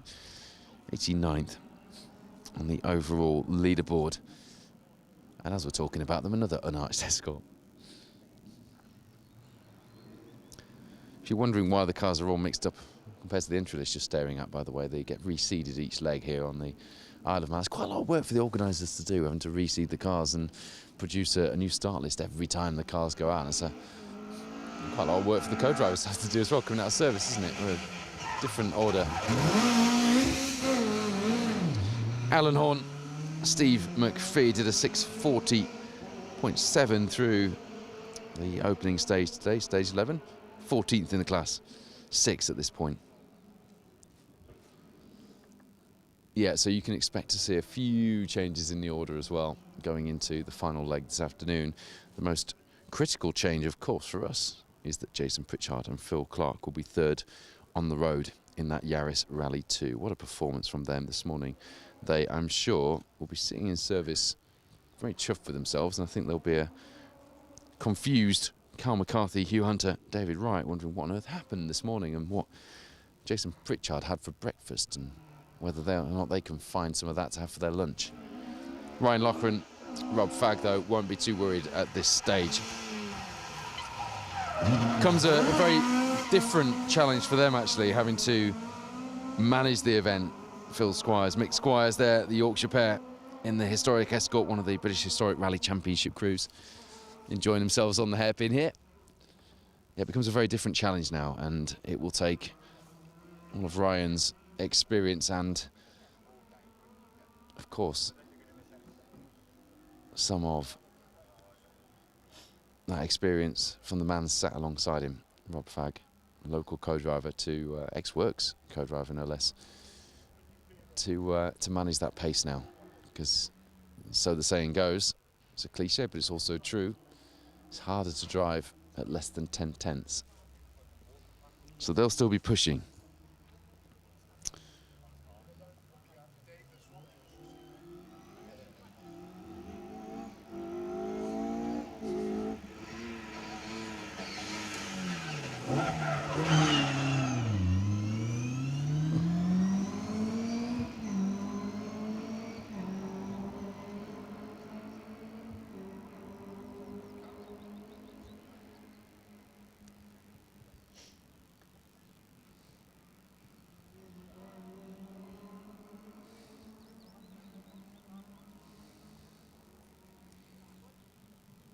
If you're wondering where on earth now McGonigal has come from, by the way, the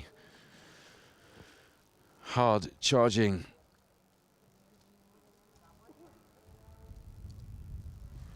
leading Protyre crew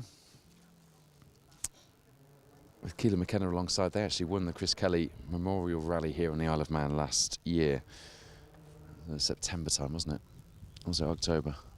So they know these lanes. They've had a fairly decent fist at practicing ahead of this rally, so that would explain some of their pace. Interestingly, there are some other quite notable results in the top of the leaderboard from the Chris Kelly, which might tell us a thing or two about some of the pace that we've seen this weekend. John Stone with Kirsty Duke alongside. Not Rhys Stoneman for that rally, was 5th overall. Lee Edwards, Sam Spencer took a monstrous 6th overall as well. Darryl Taylor was 10th.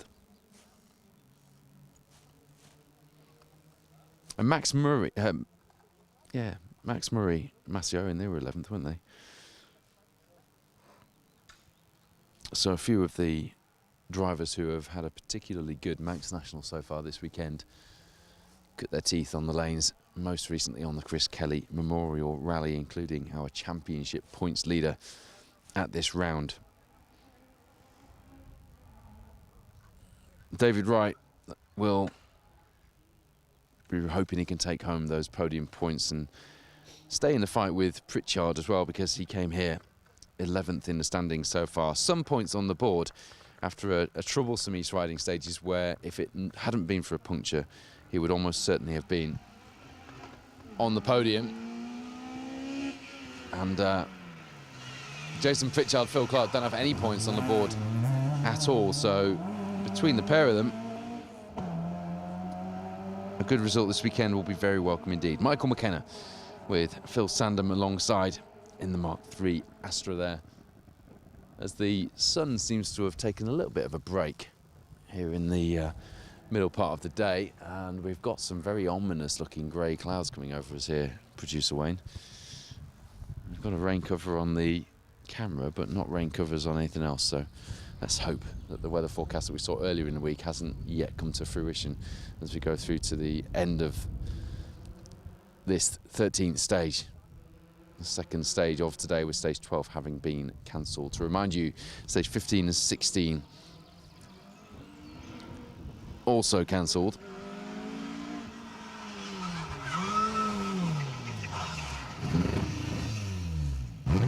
Miv Owen in the adventure there, just getting the car bogged down. If he got the wrong gear perhaps, and just struggled to get the thing going, just had to clutch it up the hill. Be annoyed with himself for that one, wouldn't he?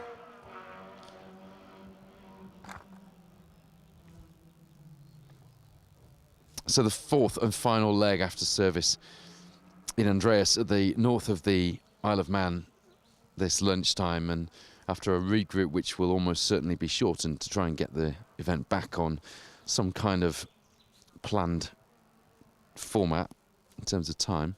The Glen comes your way.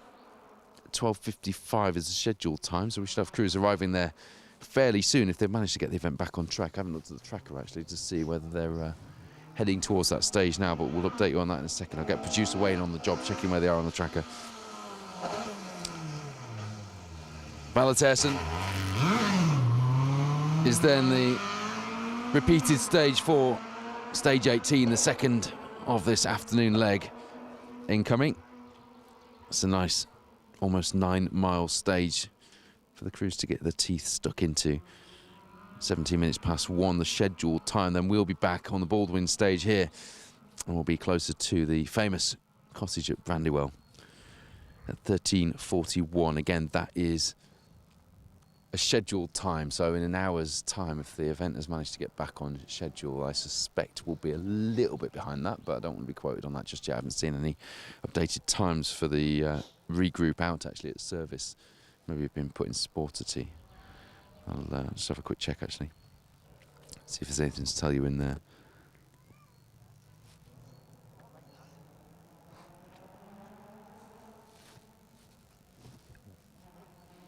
Nothing I can see updated in there. The crews look like they're heading to the next stage, Wayne?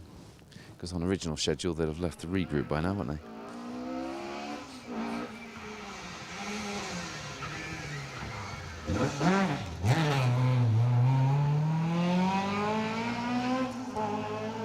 Rhys Morgan, Perida Davies alongside.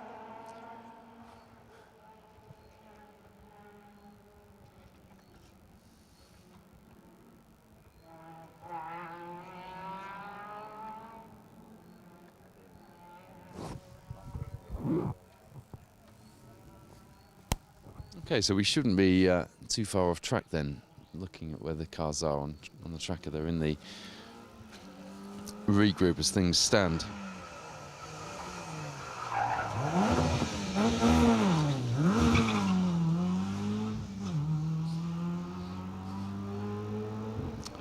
So unless we tell you otherwise then, I'd probably go with the pre-advertised scheduled time of 13:41 for the second running of the Baldwin stage.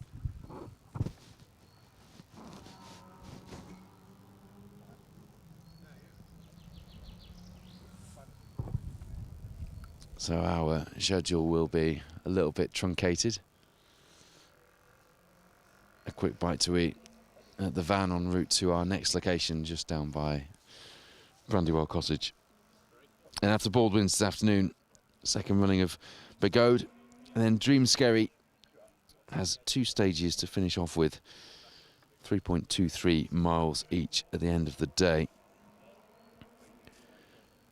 And the crews will return to Andreas for around 3:15 this afternoon. And that's where the finish celebrations of the rally will be.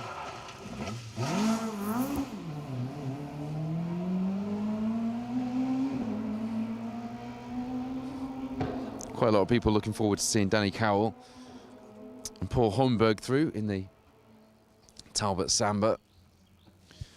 That fantastic little Myerscough run. Hot hatch.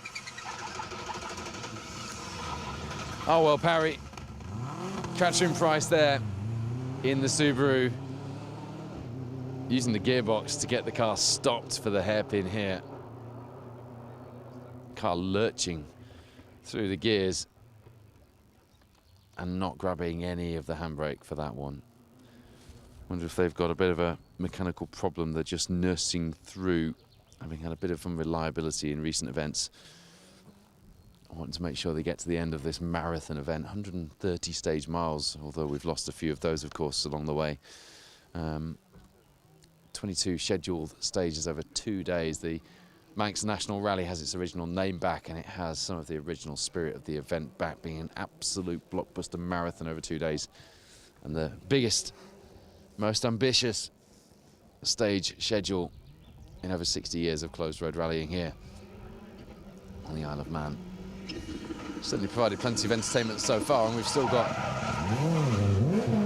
a lot of mileage to go this afternoon. Nicely done there.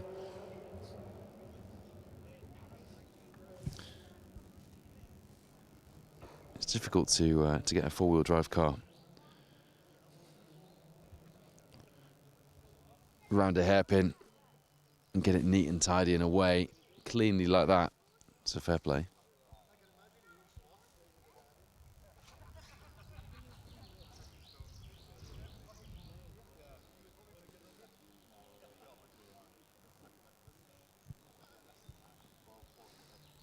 Lee Clark, Michael Abbott, that wasn't the impressor, wasn't it?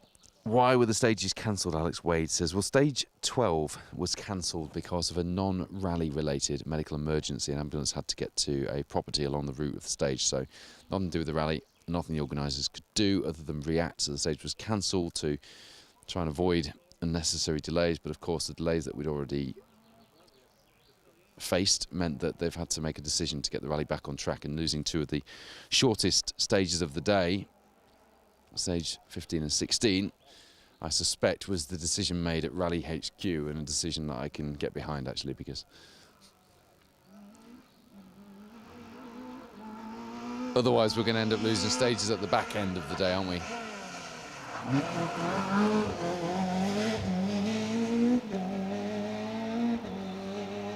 Stephen Pritchard and Dan Evans have been going well. Trouble-free run for them in the 1600 Nova. Sounds well as well, doesn't it? Banging its way through the gears up the hill there. Lee Sum says, do you know what time the first car is now due for stage 18, Baldwin 2? That would be stage 19, wasn't it? Are you confusing me now, or am I confusing you? Yeah, Ballatierson is stage 18. Stage 19's Baldwin's. And, well, first car due, in theory, will still be 13:38, and stage starting at 13:41.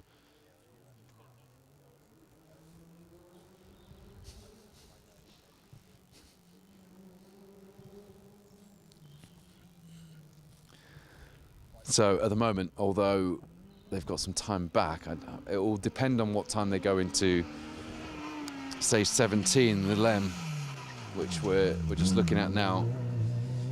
Just having a quick scan on the tracker, actually.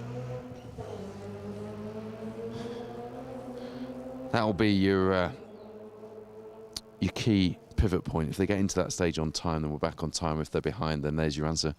But at the moment, we're scheduled for 13:41 this afternoon for the second running of this stage. Ryan Simpson says, how's Bradley Carroll going? Yeah, he's going well. I think he's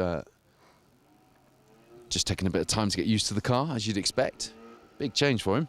That's Howard Price, enjoying the coverage.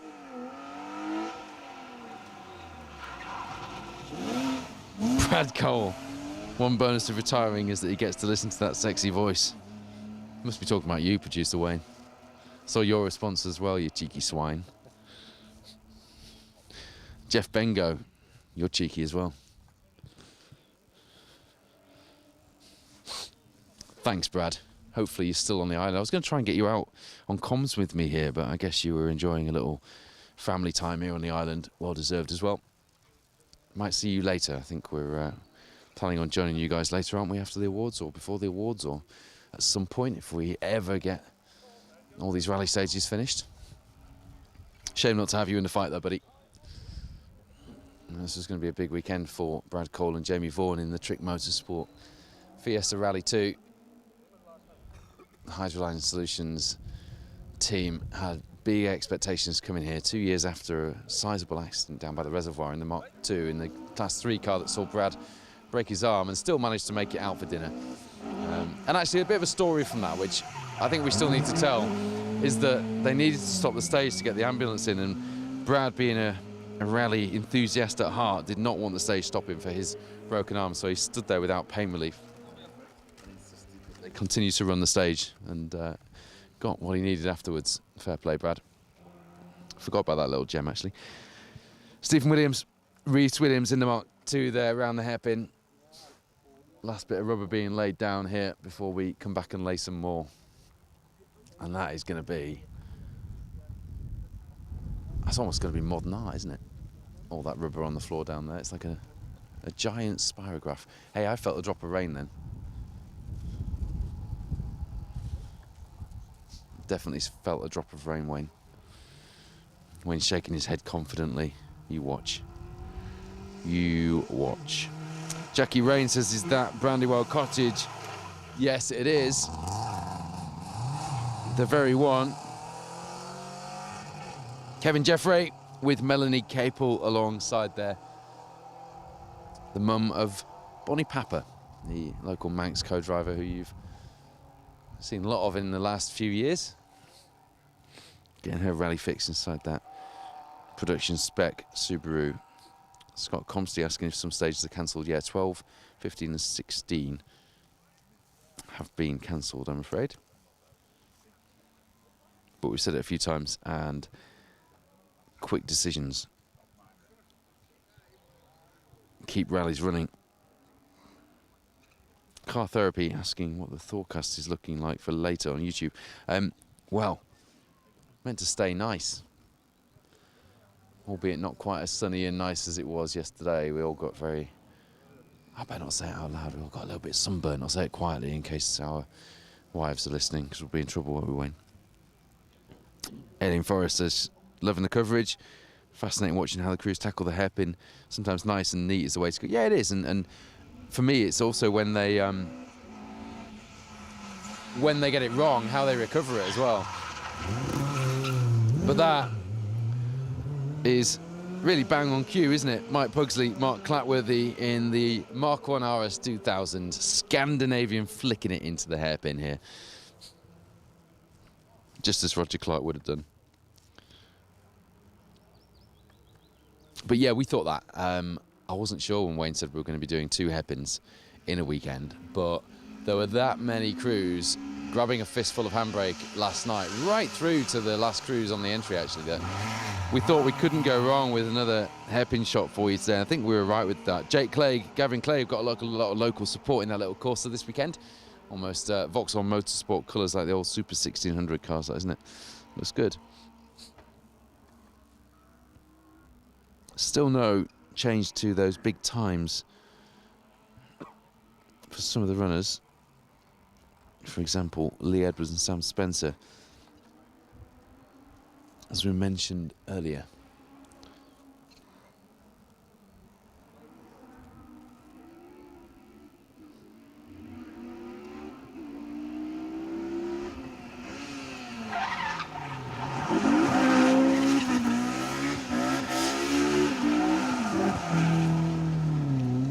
There you go.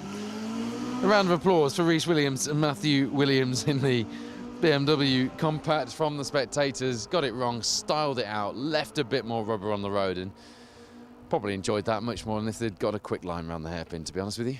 No, the spectators did. There's a few kids watching here who are now pointing at the tyre marks on the road left by the BMW. They'll remember that, you know. They'll be talking about that in 30 years' time. Just like Wayne and I are talking about the Mark Lovell donut, albeit we weren't there. But we remember watching it. Mark Lovell doing his donut just after the cars go out of view here as they come down to the crossroads of the junction at the bottom of the hill, isn't it? When Russell Brooks needed to overtake him for the Irish Tarmac Championship points, and Mark Lovell was asked to slow down and let him pass by Ford, and made a real meal of things in front of the TV cameras to make a protest and make his point well and truly heard. It was very controversial at the time. That Neil Jones, Alan Thomas there in the Mark II, the ex-Motoring News Road Rally driver who came third in class last year.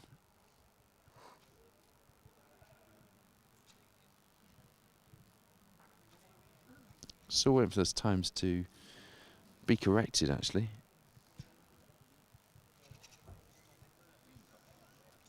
I haven't had confirmation they will be corrected even. I suppose they could be correct if Lee has had an issue in that stage. Wasn't sure who the other big times that were being referred to were, actually.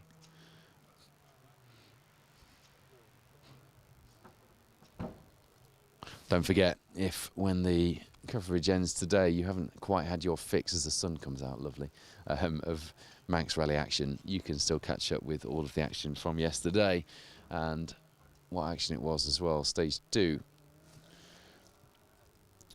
saw plenty of, in fact, I've had sideways action all day, but plenty of action in stage 2, and then the Port Erin stage, which we're delighted to have back. Was pretty entertaining, wasn't it, last night, and into the dark with the spot lamps on, brake discs glowing, exhausts popping and banging with flames out the exhaust, and donuts and power slides in the town centre in front of the spectators. Lovely stuff.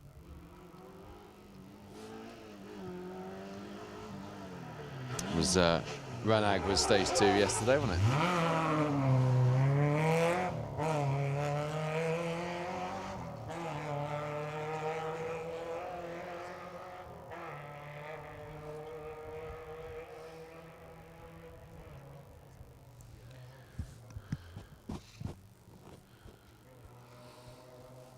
Paul Clayton and Vera Johnson, last time we saw them was Rally North Wales, I think, wasn't it? In that historic spec 205 GTI, the Group A car.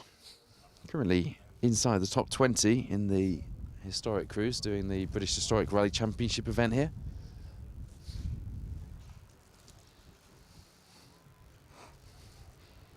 We should now, if Wayne can confirm, have crews into the... Have they not left the regroup yet? Well, there's the answer that we were looking for earlier. Then, if they haven't left the regroup yet, They should have left 10 minutes ago. yeah. So we're at least 10 minutes behind time now and counting. So there's your answer for what delays we're going to face this afternoon and when we'll be back live for you. Colin Blunt, Mark Blunt did a 7:01.2 through stage 11. Just outside the top 20 in Class 6 here in that little Fiesta ST 150. 115th overall when you consider that 170 crews started the Manx National Rally yesterday. Not a position to be sniffed at. Well over £2 million estimated to be coming in to the island, benefiting local businesses, tourism, the profile of the island, of course the transport to and from the island, the planes, the ferries, the trains. It's been busy. One of the busiest Manx national rallies that I remember. It's felt less busy for us because we've not been at the grandstand packed in with all the crews down there. They've been at the north of the island. I haven't actually been there. By the time I flew in on Thursday, it wasn't time for me to go down and get a feel for things. So strange dynamic for us in that sense. As you see, Roger Kennedy and Wendy Blackledge in the Spooks Motorsport Peugeot 306 there.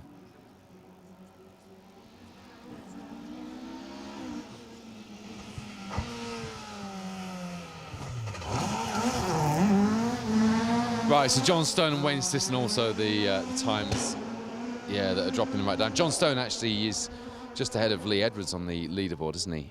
I just assumed he'd had a bad stage as well. No obvious reason why they'd suddenly have bad times, though, is there? Definitely a spot of rain on my phone there.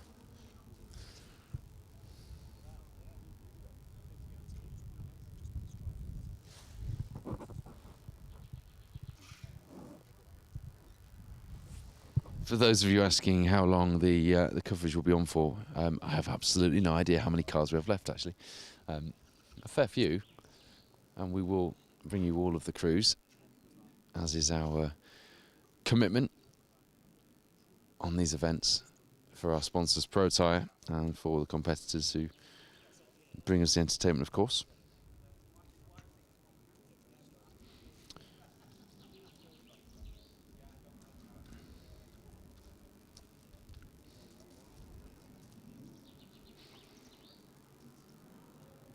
So a quick look at the class results so far, but do bear in mind that Wayne Sisson, John Stone and Lee Edwards do have suspicious looking times on the results, so these could change. Barry Groundwater, Ashley Will in the Evo 6 lead Class 2 and 4, which have been amalgamated for this weekend. Gordon Cunningham, Stuart McManus have been going well in the Evo 9, they're second.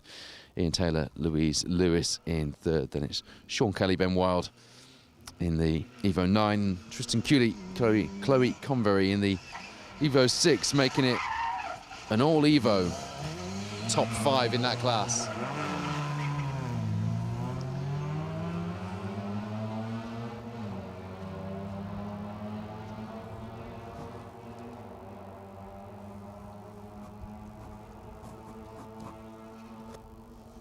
Something about the sights and sounds of a classic Mini.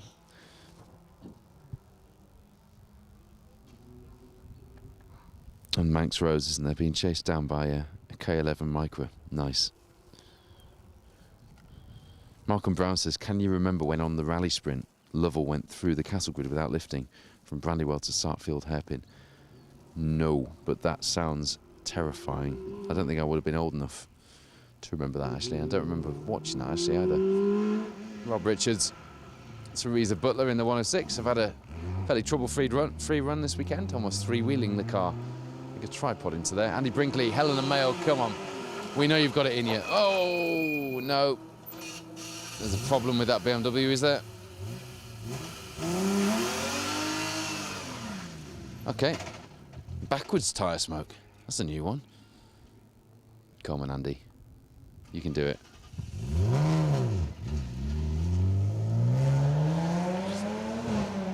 Yeah, just got it wrong then. Was that another driver not listening to their co-driver, I wonder? Having been there myself as a driver, I'm thinking, yeah, it could be.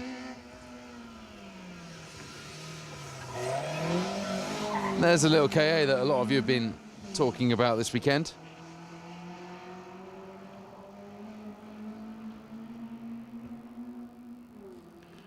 It's a 1600 KA actually, isn't it? Because it's the based on the Sport K. Rob Iverson, Chris Chapman. They were 13th in Class 7 and 8 coming into today. So we got as far as Class 2 and 4 there, didn't we? Greg Pye in the Seat Ibiza, a regular sight here on Manx Rallies. Gordon, Montana Morrison, Ian Parker lead the way in Class 3, according to the results we have.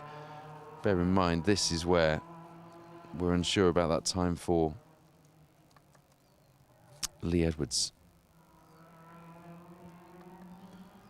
Max Murray, Matty Owen in second in the Citroen DS3. Then Oliver Davies and Ben Ennis in third place. Chris Simmons, Danny Matthews fourth in the Darien.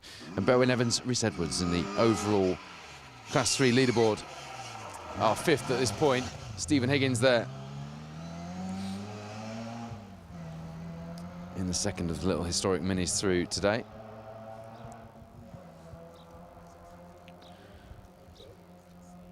In Class 5, Luke Constantine, Ivan Duvine in the Corsa Rally 4 lead the way, and they're a good almost 3 minutes ahead of Ross Hunter and Chris Dodds in the Peugeot 208 Rally 4, having had a really good run as well.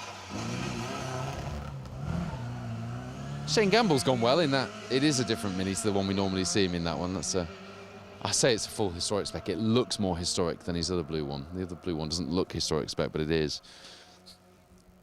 Julia Perry, who would normally be out with Shane Gamble, was in that Sunbeam with her other half, Kev Bolver. She reported that it was nice to be back out in a car together, even if they only really did one stage together. But the car's now shaken down, and they know what they need to improve, and Kev was happy with it, which is great news. In Class 6, Andrew Dudgeon, Joseph Dooley lead the way in the Mark II. Ben Hardy, David Radcliffe in that car that has been sideways everywhere, that blue Mark II in second place. The Milk Reests there, almost doing what a few others have done. Historic champion Baz Jordan for one, and going up the first of the hairpins, and then clumping the sump guard on that 1800 MGB on the hairpin here. Harry Fox, Kaylee Cannell in the Fiesta ST1, 53rd in Class 6 at the moment. Ben Crumpy and Beaumont in fourth, and Ewan Roberts Jr., Daniel Jones in the second of the Escort G3s. Fifth in Class 6 at the moment. We have a mini adventure here. Ian Clare.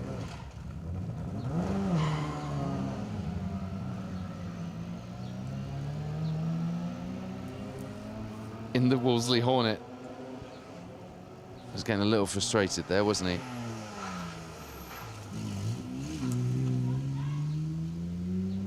Shinobu Kitani.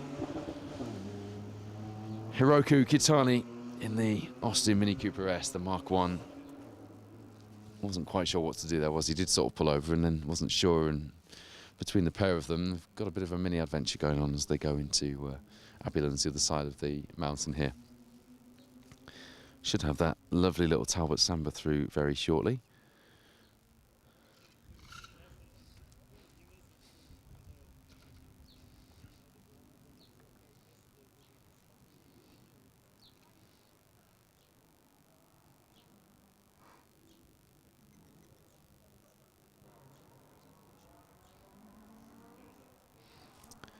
The class H1 to 5 and H9 to 10 and 14 historics, if you're following that. The historic classes are wild this year to follow. It's not very spectator friendly at all, is it really? But Richard Jordan and Sam Collis lead the way there in the earlier historics, let's say that. Ben Smith, Stephen Smith in the Porsche 911 RS second, and then Graham Hughes and Mark Mason, you saw them through fairly recently, doing a good job in their RS 2000 in third place. Chris Squires, Sean Hughes and Miv Owen, Barry Green fourth and fifth in the Escort and the Avenger respectively.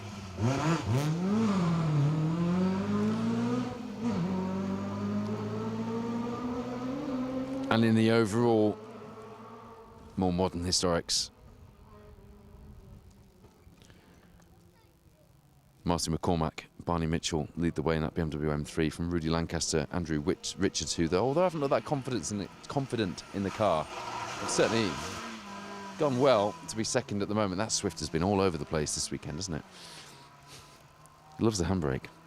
Don't blame him. David Jones, Nigel Roberts, the third in the class H6 to H8 and 11 to 13 historics. And then John Adams, Oshan Joyce, followed by Adrian Hetherington and Dave Price in the Escort and the Fiat 131 in fourth and fifth. Ian Robertson, Andy Scott in the Avenger. Getting a little wayward there, weren't they? Into the hairpin. I don't blame them. Get it sideways, every opportunity. And here is the Talbot Samba of Danny Cowell and Paul Holmberg. Sarah Jane Cool was inside that little Talbot last year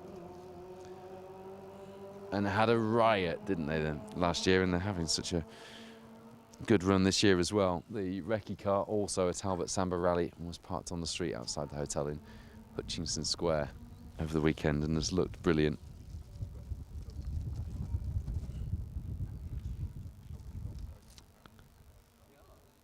In terms of the Protyre Motorsport UK Asphalt Rally Championship crews so far, difficult to say with some of the times looking like they're a little bit wayward, I've got to say. At the moment, I can confidently say that Niall McGonigal, Gillian McKenna in the Volkswagen Polo GTI R5 lead the way from Jason Pritchard and Phil Clark in second place, with David Wright and Jane Nichol in third. Ian Forgan and Chris Lees in fourth, a little way back, but still within the top 10 in eighth, having had a good run so far this weekend. And Gordon, Montana Morris and Ian Parker alongside in the Class 3 Escort, the first of our two-wheel drive cars and the fifth of our overall Protyre Championship crews at this stage in ninth overall. Hell of a performance from them. Alad Morgan's Jack Bowen, the sixth Championship crew, rounding out the top 10. Max Murray, Matty Owen, the second of the two-wheel drive runners, the Class 3 cars in the Championship in the Citroën DS3 R3T, the local crew making good use of their knowledge and, well, bravery and a liking for tickling that throttle pedal to be second of the two-wheel drive crews at this stage. Luke Constantine, Van Devine in third, the Class 5 car, from 14th overall in that leaderboard. Lee Edwards way down the order after a time that doesn't look right, but at the moment hasn't been corrected, so we'll go with it until we hear anything other. And Steph Davies leads the way from Does he still? Better just check my working out, hadn't I, before I commit to that one. Yeah, Will Rowland's still trailing in the historic cup battle with Ben and Stephen Smith. Not far behind, actually. 9 seconds behind, to be exact, in the Porsche 911. So still plenty of overall and class battles to be decided, but it will be all eyes on the overall rally podium and indeed the Protyre Championship podium as we go into the, I say the final leg of the rally. It actually was just one overall leg today, technically. But the second half of today, the busy afternoon on the stages. Have we got cars into first stage of the afternoon yet? No, still a regroup. So we are delayed for the afternoon stage. So stay tuned. We'll post an updated time, but just look out for us any time after 20 to 2, which was our original scheduled time.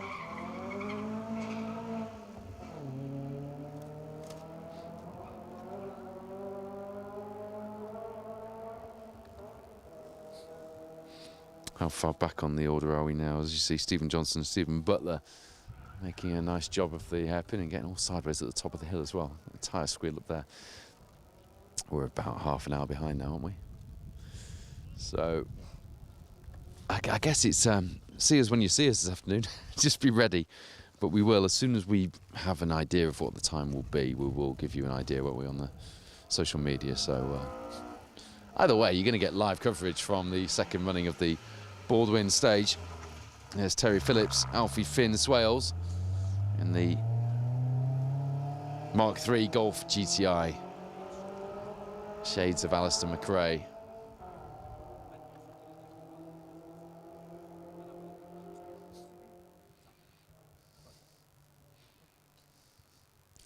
Remember Philip Welsh near me on the road to Market Wheaton. Had Philip Welsh specialist cars, and he used to run a X-Works, one of the X-Works got, I'm not sure if it wasn't the Alistair McRae one actually, in that yellow colour on local events. He actually did a sprint with me at Elvington. I had a Mark II Fiesta XR2 and my dad had a Mark II Cortina GT, and then Philip Welsh had this X-Works Golf GTI.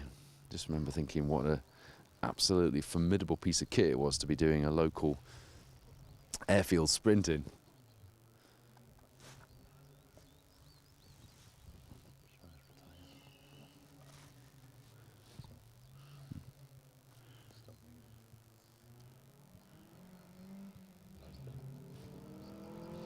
So this is a non-competing car, but I'm delighted we get to see it through. The Saab 99 comes through the back of the field, so the last car that people see is a competitive car. And that is it for stage 13 of the Manx National Rally, the battle for honours here at round 2 of the Protyre Motorsport UK Asphalt Rally Championship will now go into the afternoon stages. 6 stages to go this afternoon, and we'll be live in stage 19, the third of them, the second running of this Baldwin stage. Scheduled time is 20 to 2. It's going to be roughly half an hour to 40 minutes later than that, I estimate. But stay tuned and we will give you an update. But either way, we will be live for more rally action from the Manx National this afternoon in a short while. See you then.